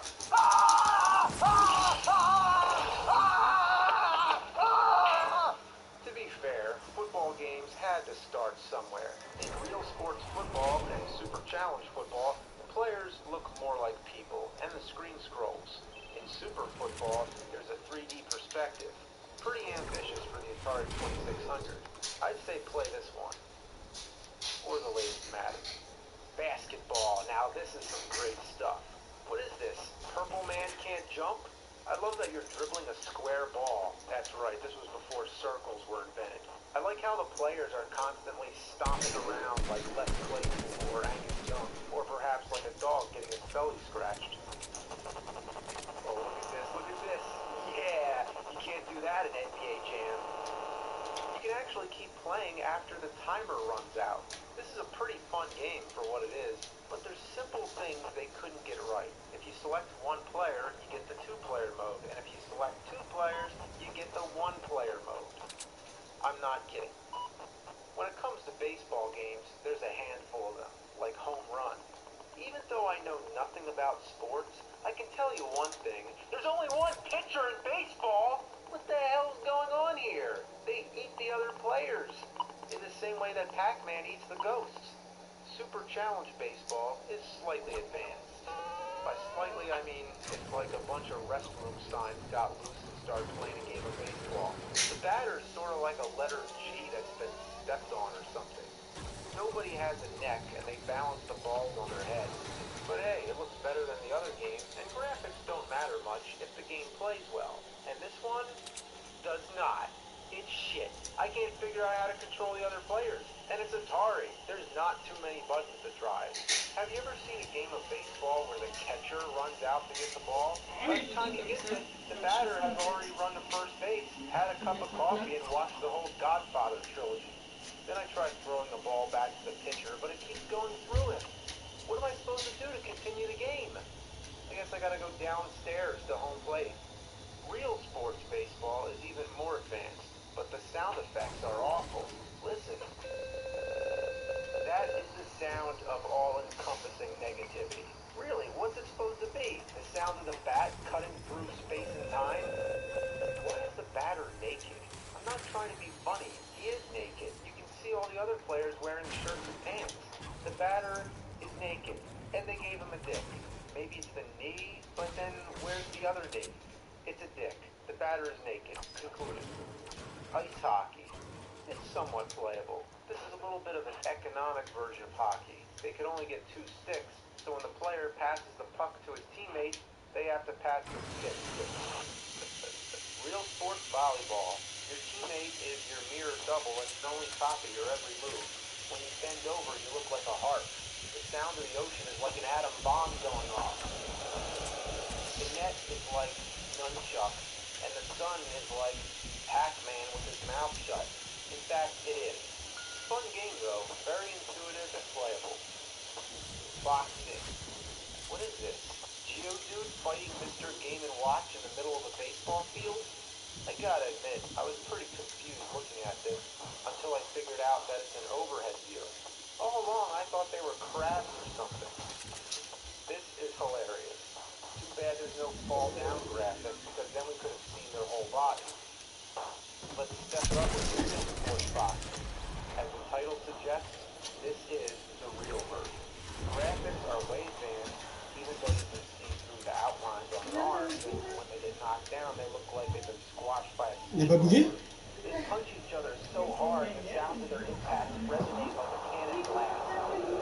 And one more thing, you can select your character. For the 2600, that is pretty innovative.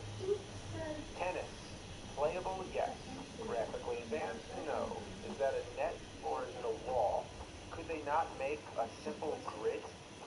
Yes, they could. Real sports tennis actually has a net. And get this, you can enter a name. Not that I cared to, but it's another interesting thing to see in a 2600 game. Grand Prix. Yeah, it's pretty, but it looks like pricks. It's a bunch of kazoos flying through a cabbage patch. Not too bad. Then try out Math Grand Prix. Your car can't move until you finish a math question. You wouldn't wish this game on your worst enemy. Karate. It's up with your legs. They're multi-jointed. It's like you're fighting on a giant combo. You know, those little pretzel bites with cheese in the middle? Yeah, I'm stretching now. Before there were combos and Killer Instinct, you were mashing the button hoping you'll eventually hit your opponent. It's crap. Moving on. International soccer. Have 45 minutes to spare? Then I wouldn't recommend it. Let's see if Pele soccer is any better. Oh my god! Oh man. Which one is Pele? Let me guess. The round one. This is the only sports game I think I've ever played where the controls are so broken it's impossible to score. Even if you purposely let your opponent come to your goal, you can't keep your goalie from automatically blocking the ball. And when you get to the opposite goal, you can't keep your players from automatically kicking the ball all over the place. I'm not even touching the button. Stop kicking the fucking ball. Golf.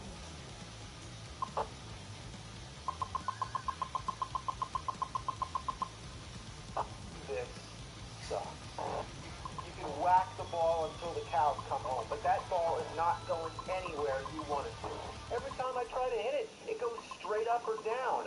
I've tried approaching it from every angle possible. The club is useless. It's like the staff in Dr. Jekyll and Mr. Hyde. Oh, come on! Oh my God! Get it over there! Fuck! And the par is 3? How could anyone do this in 3 strokes? I've actually reached 99 and rolled the counter over to 0. If I can get 3 now, would that count? And this person golfing looks like Mimmel the elf. Now I have to explain. If you look on the United States map, Mimmel is an acronym for Minnesota, Iowa, Missouri, Arkansas, and Louisiana. Spells Mimmel and looks like an elf. Minnesota being the hat, Louisiana being the foot. And that's Mimmel playing golf. But am I talking about video games here, or US geography? Let's move on. T'as jamais vu? T'as pas...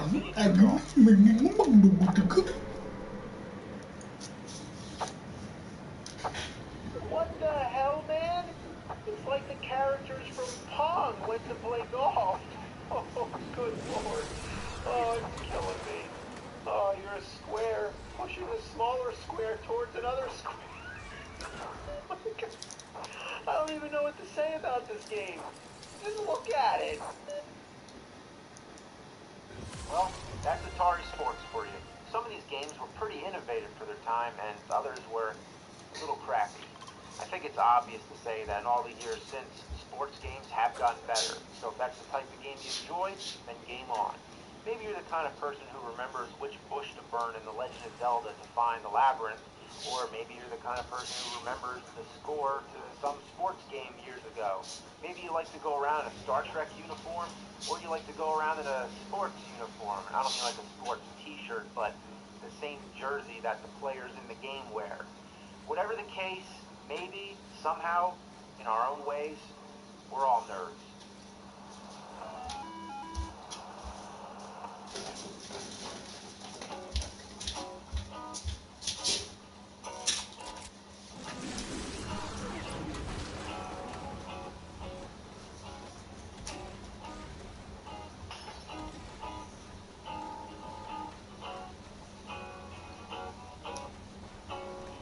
Another game I've had a personal grudge with since I was a kid. Akari Warriors on NES. Let's pop this fucker in, I'll show you how it goes.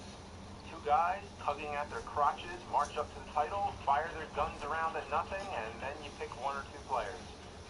Well, I'm not getting anybody to play this shit with me, so I'm going solo like usual. Your plane crashes in the jungle, and the game begins. First thing I have to get out of the way is it Rambo. That's what everybody calls this guy, from the time this game came out up until the present day. He's shirtless, running around the jungle with the headband shooting people, so naturally everyone assumes he's Rambo. Their real names depend on where you're coming from. In most of the world, they're Paul and Vince, but in Japan, they're Ralph Jones and Clark Steele, later to be featured in King of Fighters. Anyway, Akari Warriors doesn't seem so bad at first. Standard shoot-em-up game. Unlike Akari Warriors 2 when you're on the fucking moon. Did he just say bath time? Bath time? Yeah, bath time. There were many other versions of this game, like on Atari. That's right, Akari Atari. I just want to be able to use that. Anyway, the frustration starts to set in real fast. You're surrounded by enemy soldiers. Missiles fly out of nowhere without any patterns. Landmines appear. Everything explodes. Even when destroying an enemy vehicle, you can't be near the blast radius. To put it simply, you die very easily. An average game of Akari Warriors lasts maybe 5 minutes. But you're in luck. There's a code. ABBA. It brings you back to life. Oh, I'm dead again. ABBA. ABBA. Get used to that. You're going to be doing it a lot. ABBA. It's real fair when the enemy bullets travel all the way across the screen. But yours stop within throwing distance. Aiming your gun is a real bitch. Instead of firing in a straight line, it's slightly off-center. So how am I supposed to shoot this guy without stepping into his line of fire? I know the reasoning for it being off-center is that he's holding the gun in his right hand, but come on, it's a game. Even the grenades that look like salt shakers don't help much. Look at this. I can't shoot this guy. It's like you have to be some kind of geometry genius to figure out the right position to hit your target. Fuck! This is nothing like the smooth, fluid control in Super Contra, and that was NES just as well. Here, every time you want to face the opposite direction, you have to turn yourself around 180 degrees. By the time you turn around, you're dead. The arcade version used a special rotary joystick that made it more novel, but it didn't translate well to the NES.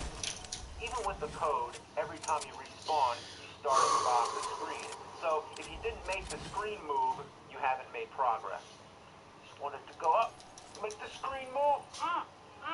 Man, and the problem is you move so slow. That's my main gripe with this game. It's not horrible, it's just tedious as fuck. And with only one player, this is gonna take all night. I need a second player.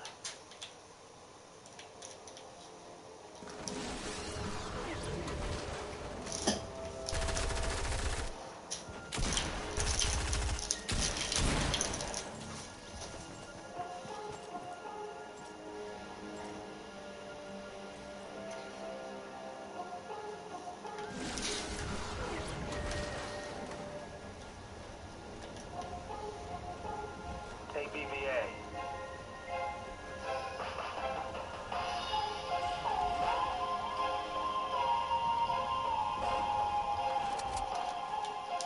Oh, I guess somebody needs a favor. Yeah, I need your help to beat a game. Let me guess, a shitty game. Yeah, shitty game. Akari Warriors.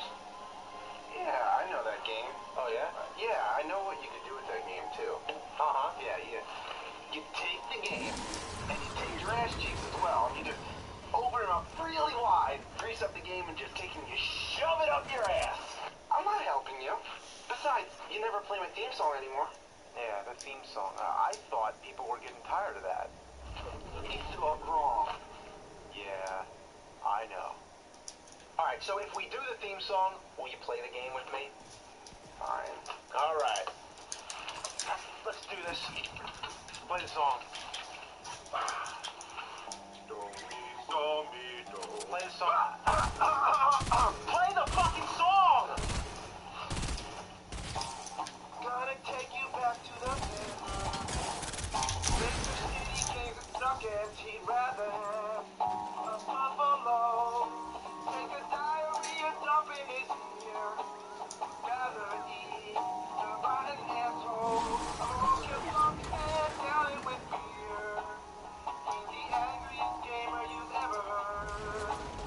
The angry Nintendo nerd. The angry Atari Sega nerd. Video game nerd.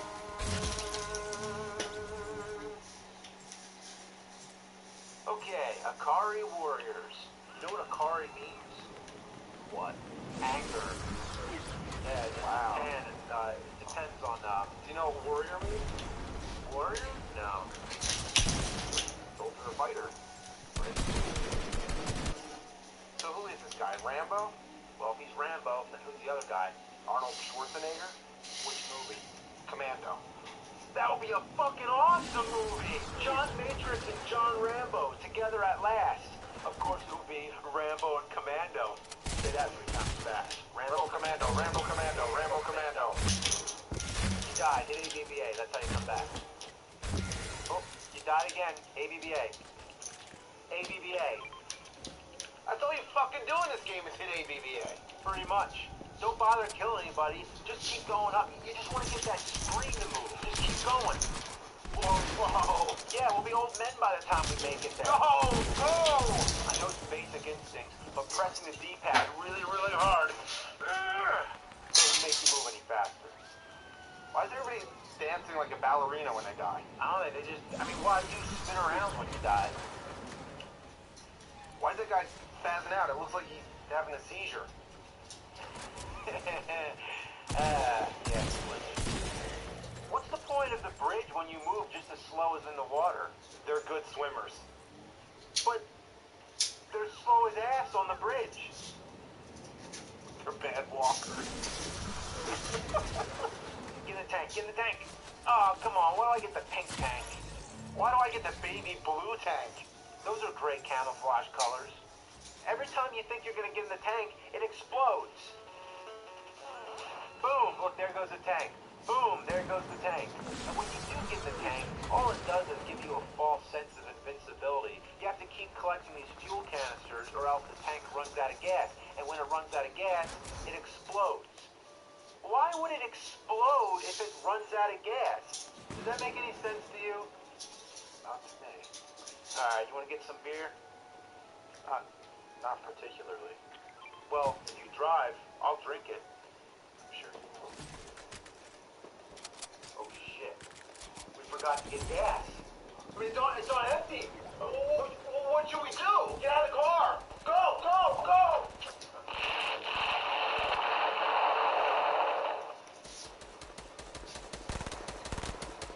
This level ever ends? That's right, we're still playing the first level. You can beat Contra in the time it takes you to beat one fucking stage here. I'm sick of staring at the same terrain. Yeah, it looks like we're walking on a giant chocolate chip cookie. Growing mold. Chocolate chip cookie that fell out of somebody's ass. Why would it have been in someone's ass? Alright, well this has to be the end. Once we get to the other side of this bridge. Oh my god, it's still going on. Okay, well, we're the boss. Once we defeat the boss, that's gotta be the end. It's still going.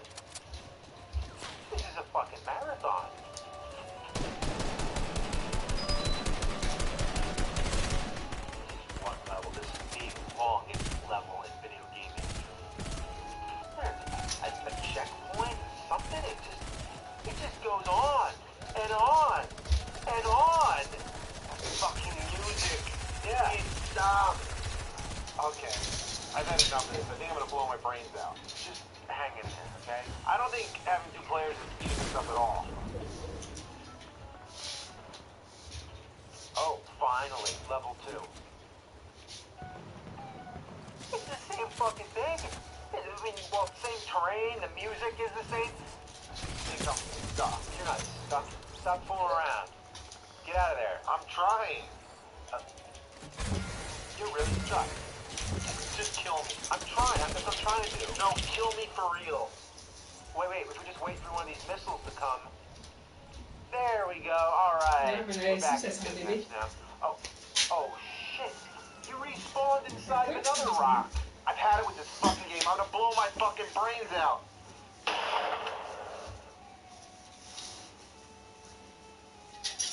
ABBA. Oh, fuck. Yeah, you're right. Having two players doesn't help much. Get me out of this couch, you damn Nintendo dork.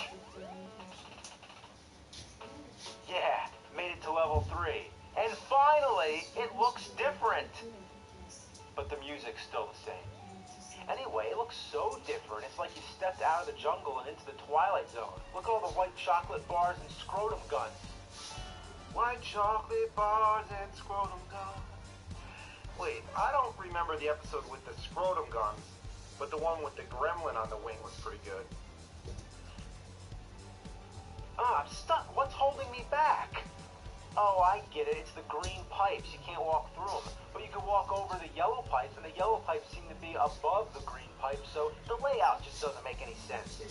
That's because Mario goes through the green pipes. Oh, so Mario's going through there. Yeah? Well, then who goes through the yellow pipes? Luigi? Don't be stupid. Shit goes through there. Even the bad guys hover inside the walls. Anything goes with this game. And look at these guys, hiding inside barrels of flammable liquid. If you're in a gun war, would you hide inside a barrel of flammable liquid? Better than hiding behind the fucking couch for all these goddamn years. The layout of the stage is unsuitable for a tank. You can't even use the tank. Look, I'm stuck in the water. Tank in the water, can't get out. Hey, motherfucking tank. And you can't shoot people who are up on the wall. Really? I guess I'm gonna have to go through the doorway. Sounds pretty normal if you ask me. Yeah, that's real fair. It's not fair at all. If the helicopter will be lucky you can keep it for 2 seconds. That's a really bad rental. The enemies explode now, by the way. a hidden bomb under the doorway. That's real fair. That kind of sucks. And it's just me or my bullets going through people. I can't seem to hit anybody. No, enough shitty game. Look at this, my bullets are going right through them. My bullets are going right through them. Look at this. Yeah, finally. The game of life, ABBA. It will bring you back today if you want it to. ABBA. ABBA. Fuck, it'll save you today. It didn't save me now. And bring you back to life. Apparently, near the end of level 3, the ABBA stops working. Didn't save you today. Okay, so here's what we're going to do. First, we're going to use Game Genie to get infinite lives. Then, we're going to use a stage select code. That way, we can go back to level 3 and continue our fucking game. You can find the code in the classic book, How to Win at Nintendo. Now, check out this code. Right before the title screen, press up, down, A, B, left, right, A, B, up, A, down, right, right, left, B, up, left, A, right, B, left, right, A, left, up, A, down, A, right, left, B, select.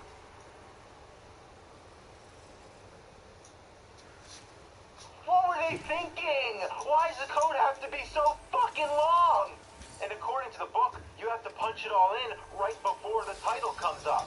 Up, down, A, B, left, right, B, A, B, up, A, down, right, fuck! Up, down, A, B, left, right, A, B, up, A, down, right, left, B, up, left, A, right, B, left, right, Mais c'est pas possible, jeu de merde. So I'm faster than grease lightning now. I can pull off the whole code before the title screen comes up. But turns out the book was wrong. To really find out how to do the code, you check out the VHS tape. Secret Video Game Tricks, Codes, and Strategies. Yeah, I used to rent this fucker from the video store all the time. But anyway, the real way to do the code is during the title screen, not before it. Let's try again. Up, down, A, B, left, right, A, B, up, A, down, right, right, left, B, up, left, A, right, B, left, right, A, left, up, A, down, A, right, left, B, and start. So here we are, back in level 3. We might be past this road I'm gone, but I haven't forgotten, because they are so heavy. Where did their hair go? Woo! Where did their hair go? Where did their hair go? Where did their hair go? Oh, fuck, I'm stuck. I'm barricaded by all these green pipes. That means I have no choice but to reset the game and put the code in again. Up, down, A, B, left, right, A, B, up, A. Ooh, red carpet. I smell boss. Okay, I guess I'm at the final boss and this dead guy sitting on his desk. Dead guy behind the desk looks so dead. Okay, he's even deader now because I just blew him into oblivion. But now, what do? Where am I supposed to go? Just bomb the floor and a staircase appears. Bomb the floor and a staircase appears. Yeah, that's really great. How the fuck would anybody figure that out? Alright, just bombing the floor here. Bombing the floor, bombing the floor. No, the missiles are coming down. Bombing the floor, bombing the floor. Let a guy look for a staircase in peace. Bombing the floor, bombing the floor. Alright, there we go. Flooring bombed. And level 4, really? Alright, is this the last stage? This says it is. Alright, classic. Instead of many stages offering lots of variety, just have 4 really long, boring-ass stages. Got dancing around, got stuck in the wall. Tanks getting blown up. Pink Fortress, fuck. Rambo Commando, where are you when I need you? You motherfucker, you're stuck in the wall again. Guys dancing around wearing pink suits and baby blue sky suits. just want to ask you, what the fuck is wrong with you? Who picked out your outfit? Anyway, the last stage is hard as fuck. I hate these guys who swim underwater. You can't shoot them when they're submerged, and they're too fast to outrun. What are these, human beings or fucking torpedoes? Throw milk at them? Just try it, that work? Also, they run over the islands like it's nothing. But if I try to do that, look how slow I am. And if you go under a doorway, you can count on there being a bomb there. That's real fair. Look at this. I'm gonna go through the doorway. How much you wanna bet there's gonna be a bomb there? Let's see. Here it comes. Here it comes.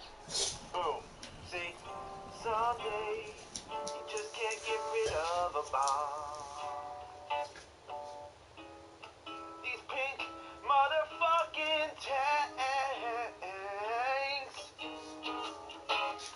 They're making love to all the scrotum guns. It's a different part in the game, you haven't noticed it yet, but it's the level that's hidden. Just trust me. You motherfucking Nintendo dork. Don't question me. I live behind the couch.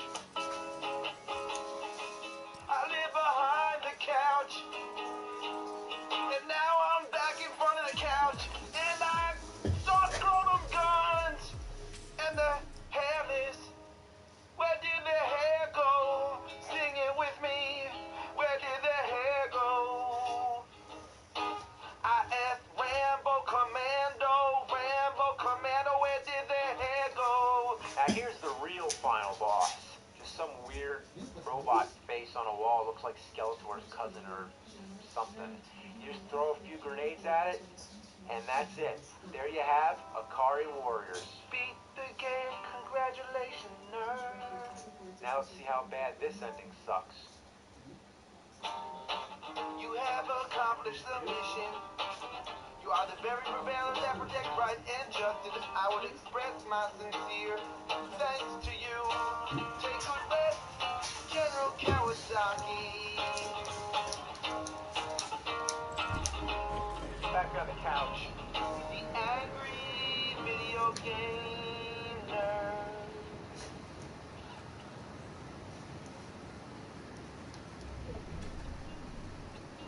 But I never forget them, they just look to heaven to me.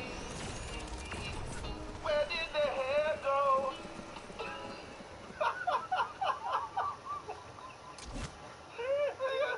I told you, that's the chorus. Where did the hair go?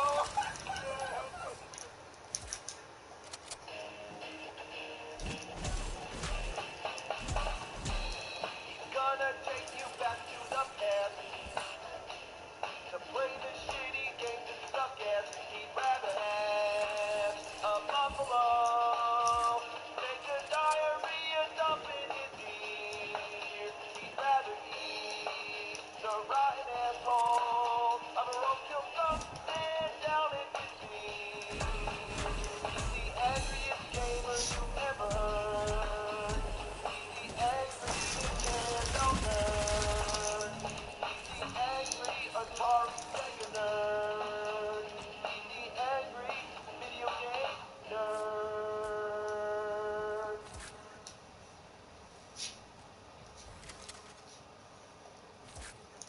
What happens when you take a movie, turn it into a show, and then turn it into a game? Well, let's take a look at the case of The Toxic Avenger. It was a movie by Troma Entertainment, full of violence and bloodshed, people's intestines being ripped out, a child's head being run over by a car. Tips. It was low class, it was foul, it was despicable, and it was fucking great. So what do you do with a movie like that? Well, turn it into a children's cartoon show, of course. The Toxic Crusaders. Then there were comic books, there were toys, and video games. How do you think those games were, huh? You think they were good? Yeah, they sucked. These games were more vile than the toxic waste that spawned Toxie himself. And that's what happens when you go from hit to shit. What about Lloyd Kaufman, creator of The Toxic Avenger? What would he think? Well, guess what? He's sitting here right next to me. You. Greetings from Tromaville. Lloyd Kaufman from fucking is here. This is the first time we've had a creator here in the room. And Lloyd Kaufman is one of my favorite directors, nerd. How about you? Yeah. Uh-huh. We got some filth here that you gotta try out because you just need to feel the pain and suffering of every child in the early 90s inadvertently caused by your creation. Gotta do it. Get me out of slow motion. I can't get it. Regular speed. I do this all the time. You're gonna have to feel the torture. All right, actually, I'm a sadomasochist, so no problem. That works out. First up, the Toxic Crusaders Game Boy game. Wow, this is so exciting. I love this. It's just an average side-scrolling shooter. There's not much to say. You play as characters from the show, firing off sonic snots, or throwing microscopes at people. Who the hell throws microscopes at people? Nerd, that is not a microscope. That is actually a replica of Taylor Swift. And that's the thing with Troma. We are movies of the future. We anticipate all the magic. I see it. Actually, no, I don't see it. Oh, how do you like this part when you go down the hill? You get all jittery. Like there's a delay. Look, the downhill thing is very symbolic. It's all downhill, just like my career. How do you like the graphics? The backgrounds are full of trash cans and toilets. Sums up this game perfectly. What you don't know, nerd, is they cut out the best part of these backgrounds. We had cum rags, we had used tampons, and those toilets themselves came directly from the set of Steven Spielberg's AI. We got a good deal. I take it he doesn't like AI. I love AI. Look at those toilets. Okay, so maybe you can explain this. What is dripping out of the tree? Nerd, that's called subtlety. In that tree is Tromy the nuclear rodent. He's got diarrhea. God, come on, man, get with it.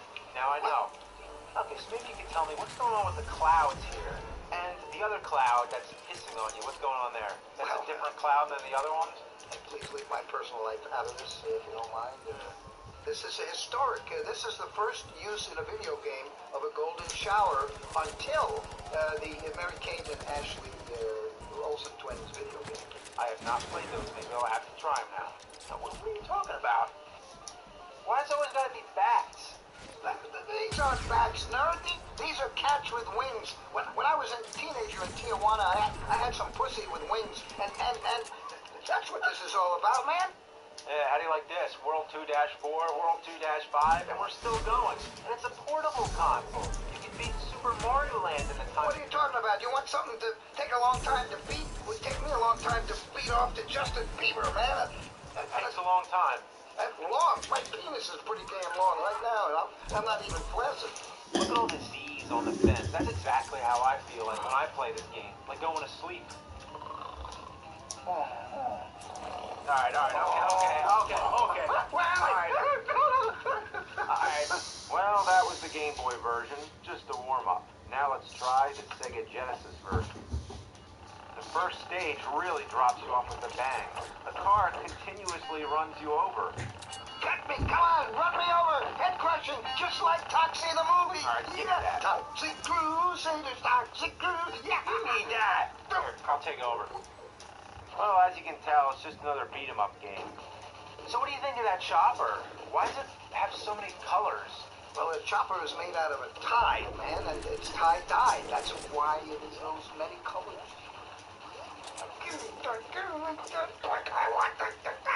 What about the music? Couldn't they have something a little more upbeat and action-packed? I love it. It makes me want to strip, nerd. I want to take my strip. Okay. Oh, I love this music. I died when I touched water? Why would water kill Toxie? You gotta admit, that's pretty fucked up. Toxie is the great-great-granddaughter of the Wicked Witch of the West from The Wizard of Oz, who, as you remember, dissolved when water touched her. Interesting fun fact. Now, what I get... Yeah. Maybe he's so dirty that water kills him because it cleans him. But then again, he's got the mop and he's all about cleaning, and his catchphrase in the game is cleanup time. So really, he's just a big contradiction of himself. He used the word dick, and I don't think that's very polite. Yin and yang, like dirt and clean, they are together in the yin-yang symbol. Very profound. See, that's the trouble. You need an old drunk. You need an older, mature man like me to explain. Yes, this game is very psychological. You know what? Freud, this game. You know what's really annoying is this yellow Pac-Man ball sack that's always bouncing around following Toxie. Why do you need that? You could whack it every now and then with the mop. That's Blobby, man. That's Blobby, Toxie's pet. He's very important. And by the way, a little film fact behind the scenes. You know how we made Blobby for the movie? We took my ball sack, we made a cast of my ball sack, and we got Blobby. It did pull off my pubic hair, which was very painful. But you folks out there in video land can make your own damn Blobbies, and you can be just like George Lucas, sell them in Burger King. Oh, I hate these parts where you keep falling off. You better watch out. You're going to have a second piss slip. That's no joke. Ah! There's no way to know what's ahead of you. Sure there is.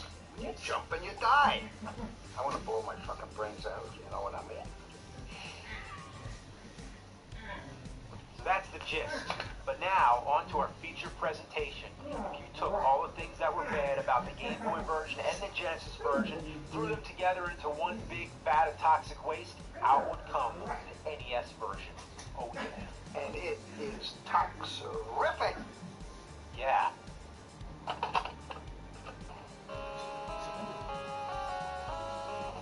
Oh man, it's glitching up. Gotta blow the dust out. Here, blow it. This game already blows. You know, nerd, I've got some dust in my asshole. Could you blow it out just for about 30 seconds? It would really help the game. No, what? Toxie looks just like Raphael with that headband. Yeah, you know, you're right. He does. And in fact, Raphael did wear a headband when he and Tintoretto were going paint shopping. And in fact, Da Vinci stole the headband. They're all three of them. Your only weapon is the mop, and you'll lose it after getting hit once. Since this is a beat-em-up game, your average time before you get hit is about 1.3 seconds. First thing that happens, you start the game, whoosh, there goes the mop. Whoosh, there goes the mop. Wait, I can go swoosh. You didn't complain about that, right? Whoosh. What's wrong with a little whoosh? Toxie loves whoosh. Whoosh, whoosh. Almost whole history of whoosh. Whoosh, whoosh. So as a bad guy, you get hit a couple of times, and you are dead. D-E-D, dead. So think about that, huh? Je faisais 50,5 cm. Why even give you the mop at all? It doesn't do anything special anyway. It's not like the sword in Zelda that shoots until you get hit the first time. No, the mop is just another basic short-range attack. You know, and for a guy whose motto is it's cleanup time, he sure doesn't clean up much. Look at all that waste he leaves lying around. What do you expect? He doesn't have his mop. That's right. Wait. Toxic waste kills him now? First water, but now toxic waste too? By the way, speaking of toxic waste, you want to have some irritable bowels, watch The View. I like how the music on the NES version is better than the 16-bit Genesis version, and it's much more lively. Oh yeah, well it's the theme song from Toxic Avenger Part 2. That's right.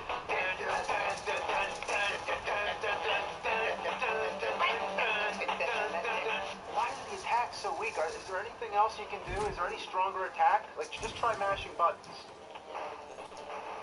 The select button is working great. Look at this. Are you kidding me? Yeah, look at this. Let me see that. Let me see that.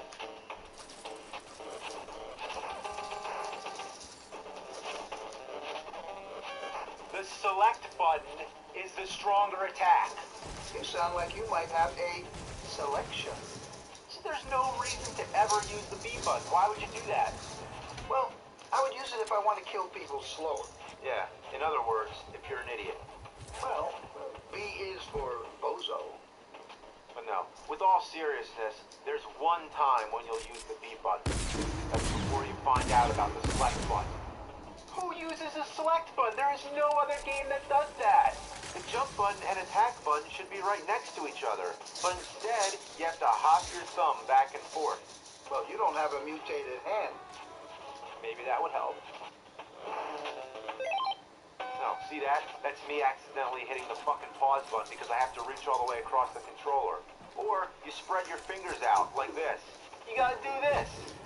But what game does that? When would you ever go like this?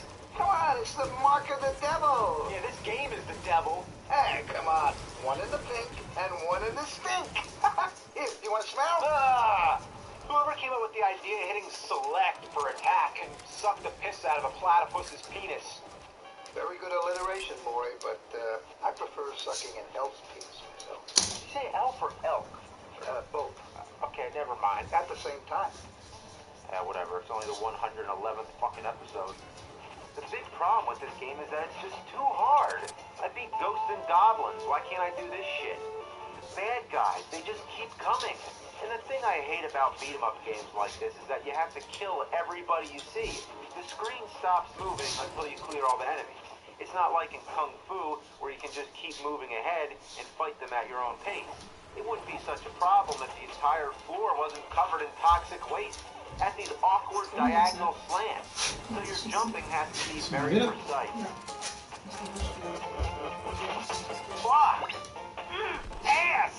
Alright, here, you give it a try. Let me try it, come on. Fuck, jumping Jesus on a fucking pogo stick. Fuck, dick, quack, wee-wee, duty, fuck, fuck, fuck, fuck,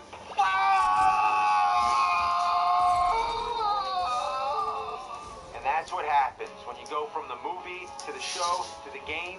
It's like putting a golden egg up on a mountain of shit, and then you roll it down and it gets shittier and shittier and shittier. By the time it gets to the bottom, it ain't the same. And look, that's your name on it. That's your name on this game. I spit on my name. Please, please, please. What you created that's great got transformed into a mutated anomaly that would make the Pope weak. You made a mockery of your shit, man. What are you gonna do about it? What am I gonna do about it? What am I gonna do about it? I'm gonna shit on this. I'm gonna take a huge dump.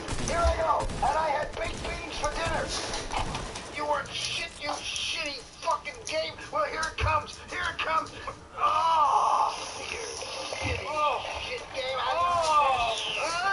It's nasty. Oh, God.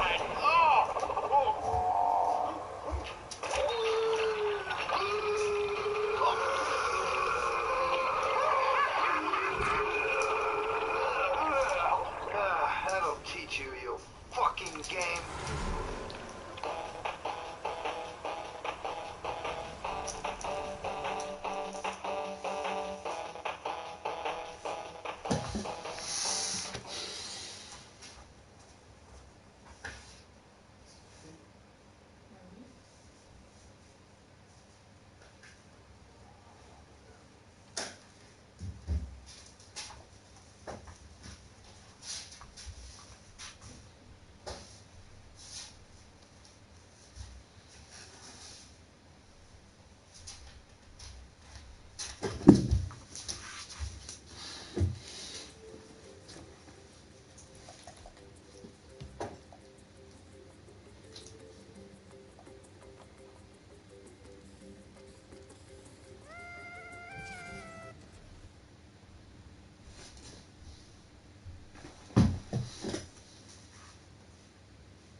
fucking suck. And of course, because they're based on a great movie. You know, RoboCop. RoboCop, the story of Detroit police officer Alex Murphy, who's brutally executed and revived as a superhuman cyborg. The original RoboCop is an ultra-violent sci-fi action film and was fucking awesome. It spawned 2 film sequels and even a shitty television series. So of course, there had to be video games, especially on the NES. But with Nintendo, it always seemed like they were censoring stuff to make it more family-friendly. So how did an R-rated franchise get made into an NES game? Come to think of it, it's amazing that so many R-rated movies got turned into NES games. Rambo, Die Hard, Platoon, Dirty Harry. Yeah, maybe we'll get to that one another time. So here we go, level 1, Nash Street. RoboCop's just walking down the street, punching everyone he sees, and they'll just run straight at him. If I saw a giant robot punching everyone in Detroit, I'd get as far away as possible. Oh, and that music. I hope you like the first 10 seconds of the RoboCop movie theme because it's all you hear for the entire game. It's kind of like a weird techno remix. So a few seconds into the game, you hit your first major obstacle. What is it? Motorcycle men? No. Rabid dogs? No. Purple jump-kicking guys? No. Flying machine guys? No. It's the stairs. These stairs are one of the most frustrating things in the game. It might as well be an enemy. Get on those fucking stairs! You have to be in the perfect spot or he just walks past them. He used them fine in the movie. It was Ed 209 that had the problem with the stairs. Also, RoboCop doesn't jump. Well, at least that means there's no shitty platforming. So after punching and shooting most of Detroit, you hit the first boss. A giant red mutant man wearing boots and no pants. You just punch him over and over. Yeah, punch him, punch him, punch him! Great police work there, Officer Murphy. After you beat the level, RoboCop flaps his gums at you. Blah, blah, blah, blah, blah. Why does RoboCop look like such an idiot? Blah, blah, blah, blah, blah, blah, blah, blah. Blah, blah, blah, blah, blah, blah. In level 2, you have to save the mayor at City Hall. The red mutant man is in this level too, but now he's blue and he's just a normal enemy, not a boss. I guess he got a demotion after you kicked his ass. Fight your way upstairs to save the mayor. Just shoot the guy when the mayor ducks. Most of the time you'll end up shooting the mayor and not the bad guy. It requires perfect timing. After a few hits, the boss lets go of the mayor. Shoot him a few more times and he freaks out and flaps around dead. Now onto Clarence Boddicker's drug warehouse. When you finally reach him, he just runs away and sends a bunch of enemies to kill you, which are way smaller than everything else in the game.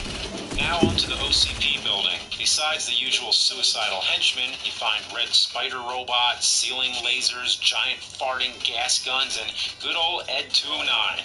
And it's like the size of a T-Rex. It's huge. The junkyard level is a clusterfuck of bad guys. There's dudes everywhere trying to fuck you up. At the end is the final showdown with Clarence.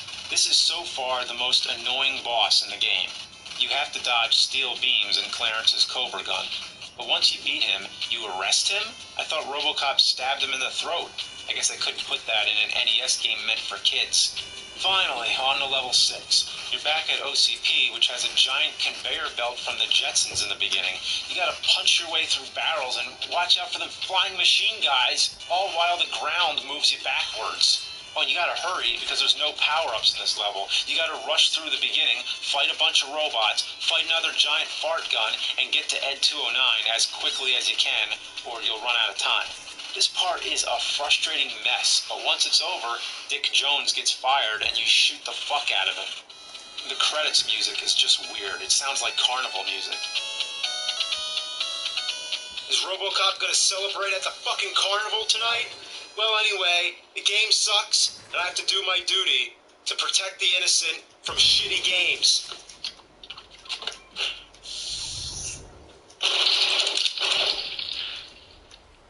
Okay, RoboCop 2. Wait a minute, what's RoboCop so mad about? Oh my gosh, he's shooting all over the place. How many bullets does that gun have? Man, let me tell you, if you thought RoboCop 1 was frustrating, get ready. RoboCop 2 is an endurance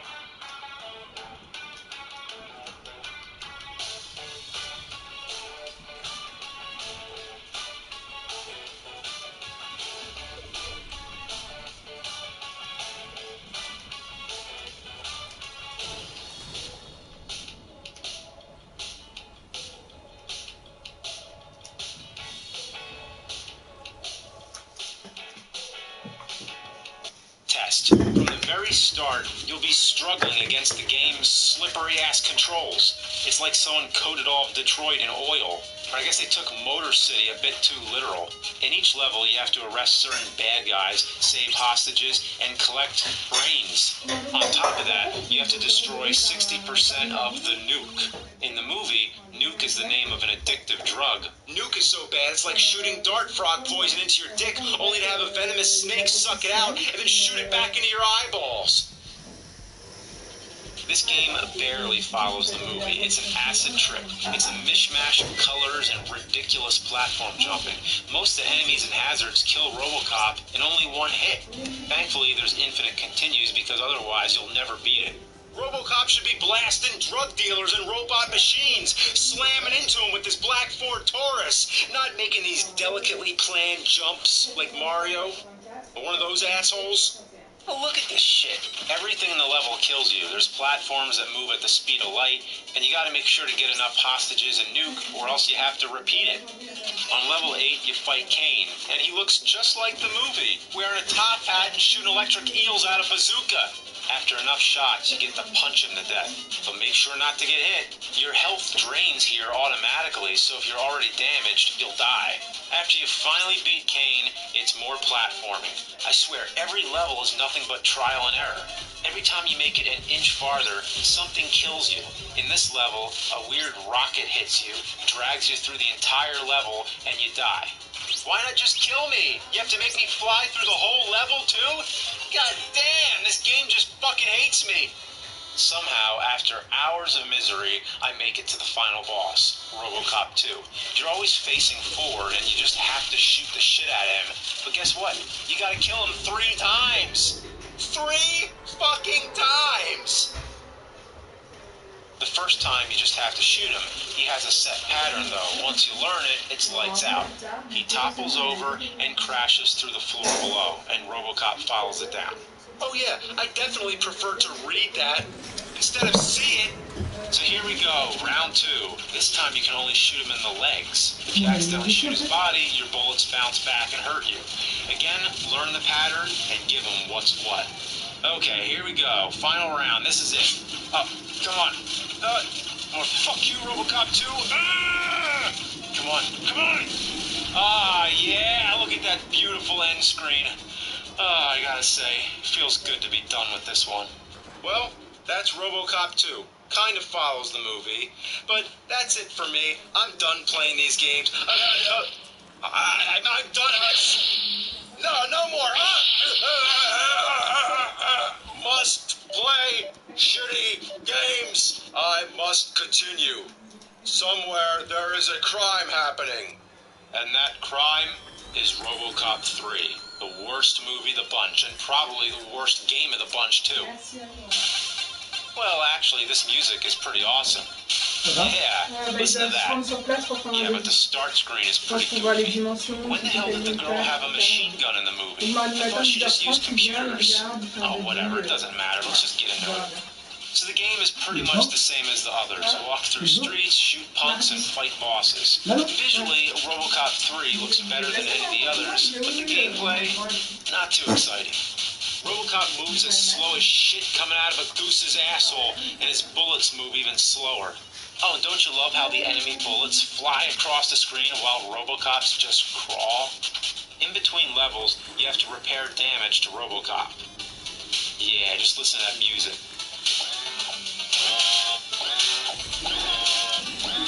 This game has some pretty rockin' tunes, if only they spent that much effort on the actual gameplay. Oh, the platforming in this game is fuck. Every jump RoboCop makes is just barely reaching. Most of the time I fall in the acid, which kills you way too fast. Look at that, I'm barely on the platform. RoboCop must be on his tippy toes. The first boss is one of the ninjas from the movie, but he looks more like Ryu from Ninja Gaiden. He jumps around like an asshole until you kill him. Level 3 and 4 are the same exact level. The only difference is that level 4 is backwards. In level 3, you get the infamous jetpack from the movie, which sucks balls. Imagine that. Level 4, I guess you're out of gas, so RoboCop has to hoof it on foot. Then you fight Ed 209. He's real easy and can't hit you if you're on the platform. Fortunately, you're on the last level. All you gotta do is avoid Scorpion and Sub-Zero and just go to this console. Once all the numbers show up, the two ninjas slice each other's heads off. Oh, whatever, I don't care. I'm done. You know, it wasn't that bad. I'd buy that for $1. No more, though. Anyway, now that I've played all those, my nerd directives have been cleared. Donc nous, on peut déposer le garde-meuble et ensuite, du garde-meuble, remettre dans votre deuxième appart. Et ça, j'ai vu que normalement, il nous faut un prix sur le deuxième déménagement. Donc je veux un prix packagé, comme ça, on ne se prend pas la tête. Un package. Comme ça, il met tout le garde-meuble, il fait le deuxième déménagement. C'est bien d'avoir un package.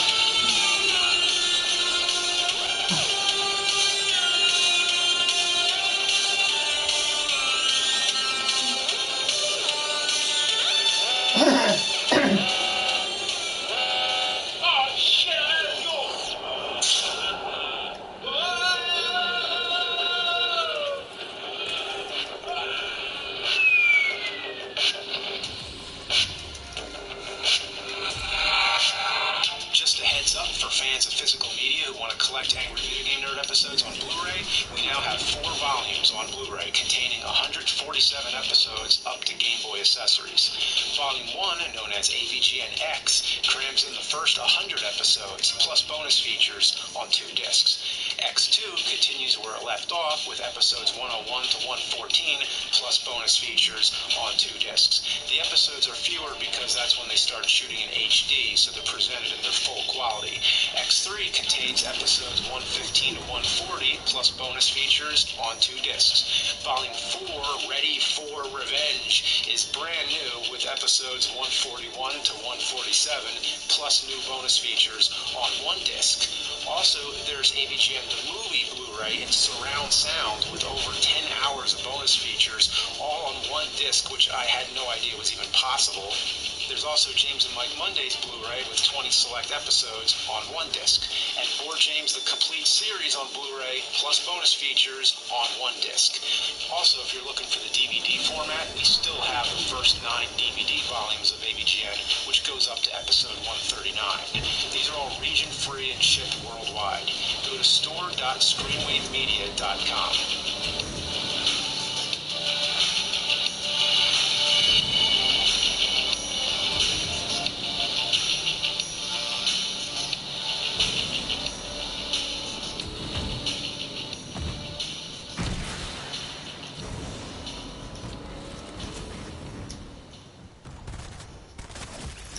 Oh bah zut, comme par hasard.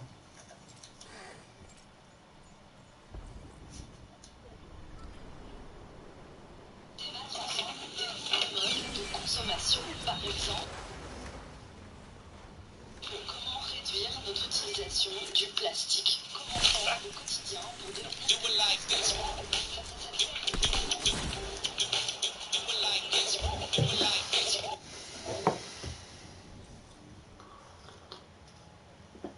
He's the angry video game nerd. Des crêpes. Ouais, avec la salade. I have a confession. I totally missed out on the Tomb Raider craze. Full disclosure, I saved all my money for a Nintendo 64, so I missed out on all the PlayStation games that everybody talks about, like Metal Gear Solid, Symphony of the Night, Final Fantasy VII, and yes, Tomb Raider.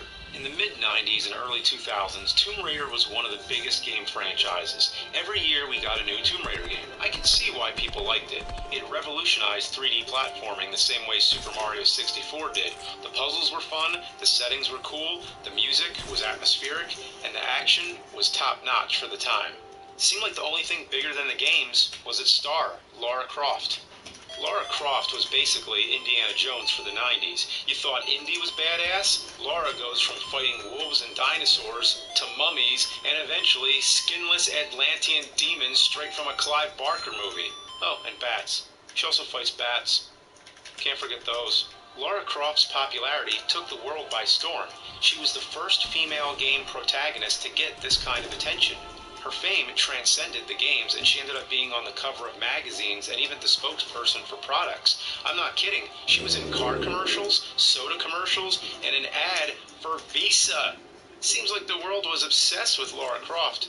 Even in the early episodes, when I always had that Zelda poster, on the other side, Lara was here all along.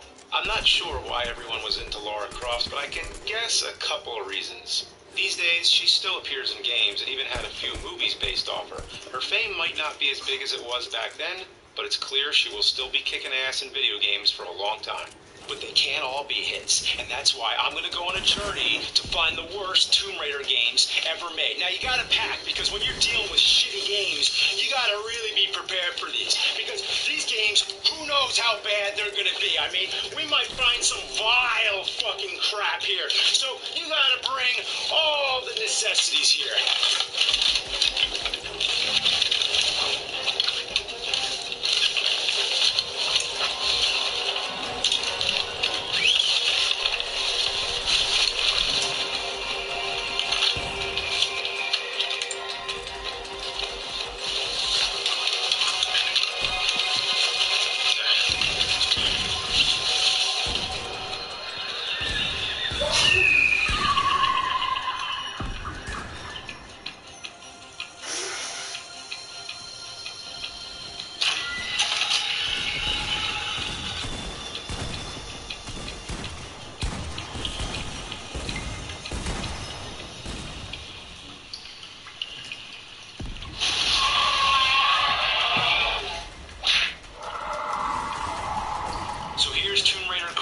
The fifth in the series, but the first to fail critically and financially.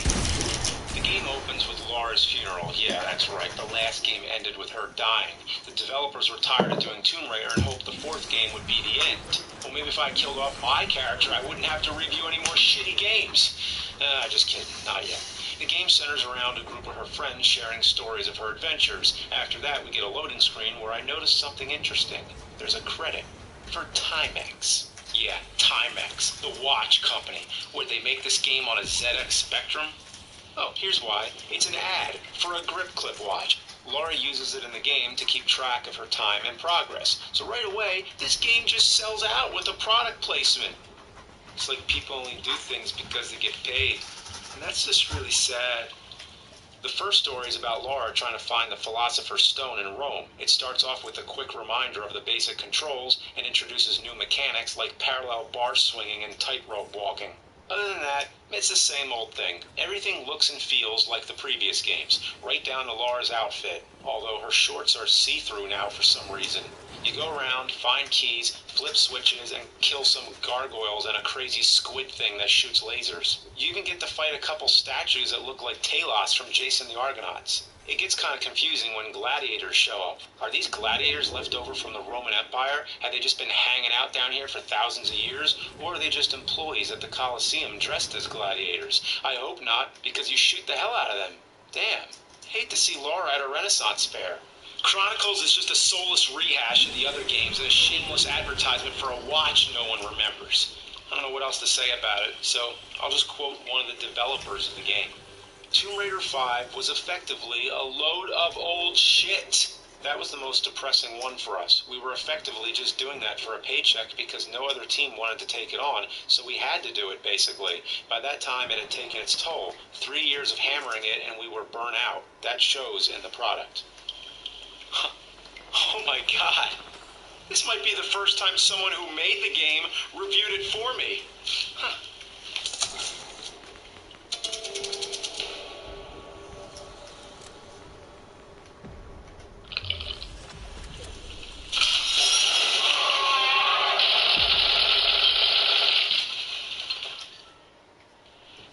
So here it is, the holy grail of shitty Tomb Raider games. Angel of Darkness. It was so bad, it killed the studio making it, and nearly killed the whole franchise.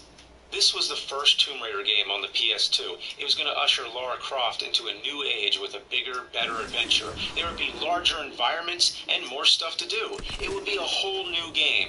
Or it would have been if the development wasn't such a disaster. The problems start right at the beginning. The opening cutscene introduces Lara in a dark office where her associate gets killed by someone off-screen. This is how you open your fun action-adventure game? By ripping off Clue? Compare this to the first game, which opens in an exotic location and has Laura murdering fucking wolves. But then Angel of Darkness starts off with a tutorial, and you better not fuck up, because if you die without saving, you start at the beginning.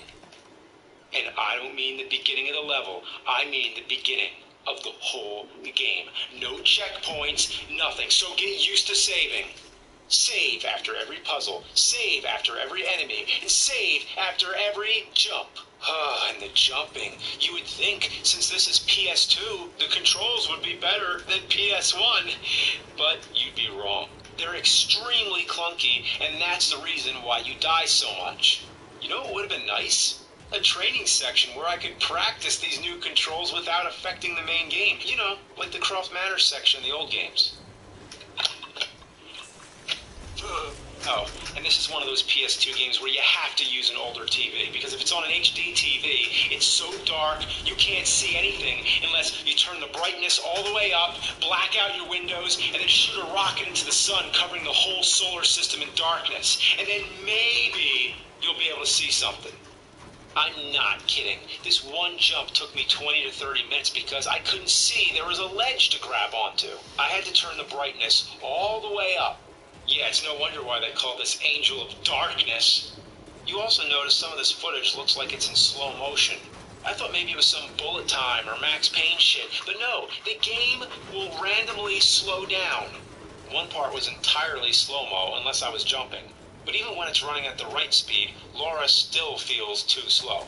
In fact, this entire game makes Laura weaker, and the reason for that was because originally it was supposed to have a progression system where you level up, so as the game goes on, you gain more abilities, but unfortunately, that got cut. Now you have to reach a certain point in the game to get a new ability. Climbing this wall will make you be able to climb longer. Moving this box will give you the ability to move 2 boxes. Kicking a huge metal drawbridge will give you the ability to open a small door. That doesn't even make any sense. The creators spent so much time figuring out how to make Laura's boobs jiggle, they forgot to make her fun to play. By the way, the camera in this game sucks. It constantly fucks you up and makes jumping difficult. At one point, the camera goes into Laura's head, and it's one of the most horrifying images I've seen.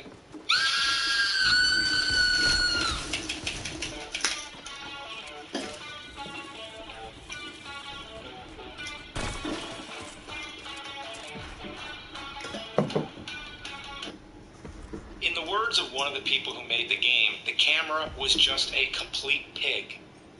Yeah, that's one way to put it. One of the new things this game intended to introduce was stealth. I'm not sure why, though. There's no penalty for not being stealthy. I could probably sneak up on some people, or I can just easily kill them. Why introduce stealth if it was going to be optional? I guess one of the new things introduced that kind of works is the dialogue trees. At least with this first one, your decision affects the game. Now we finally get to the Paris level, which was meant to be this big open world with many things to interact with, but unfortunately it just turned into a big empty wasteland. Whatever was meant to be in the Paris level must have been big, because you can't go 5 feet without the game loading the next area. You turn into an alley, load. You walk up a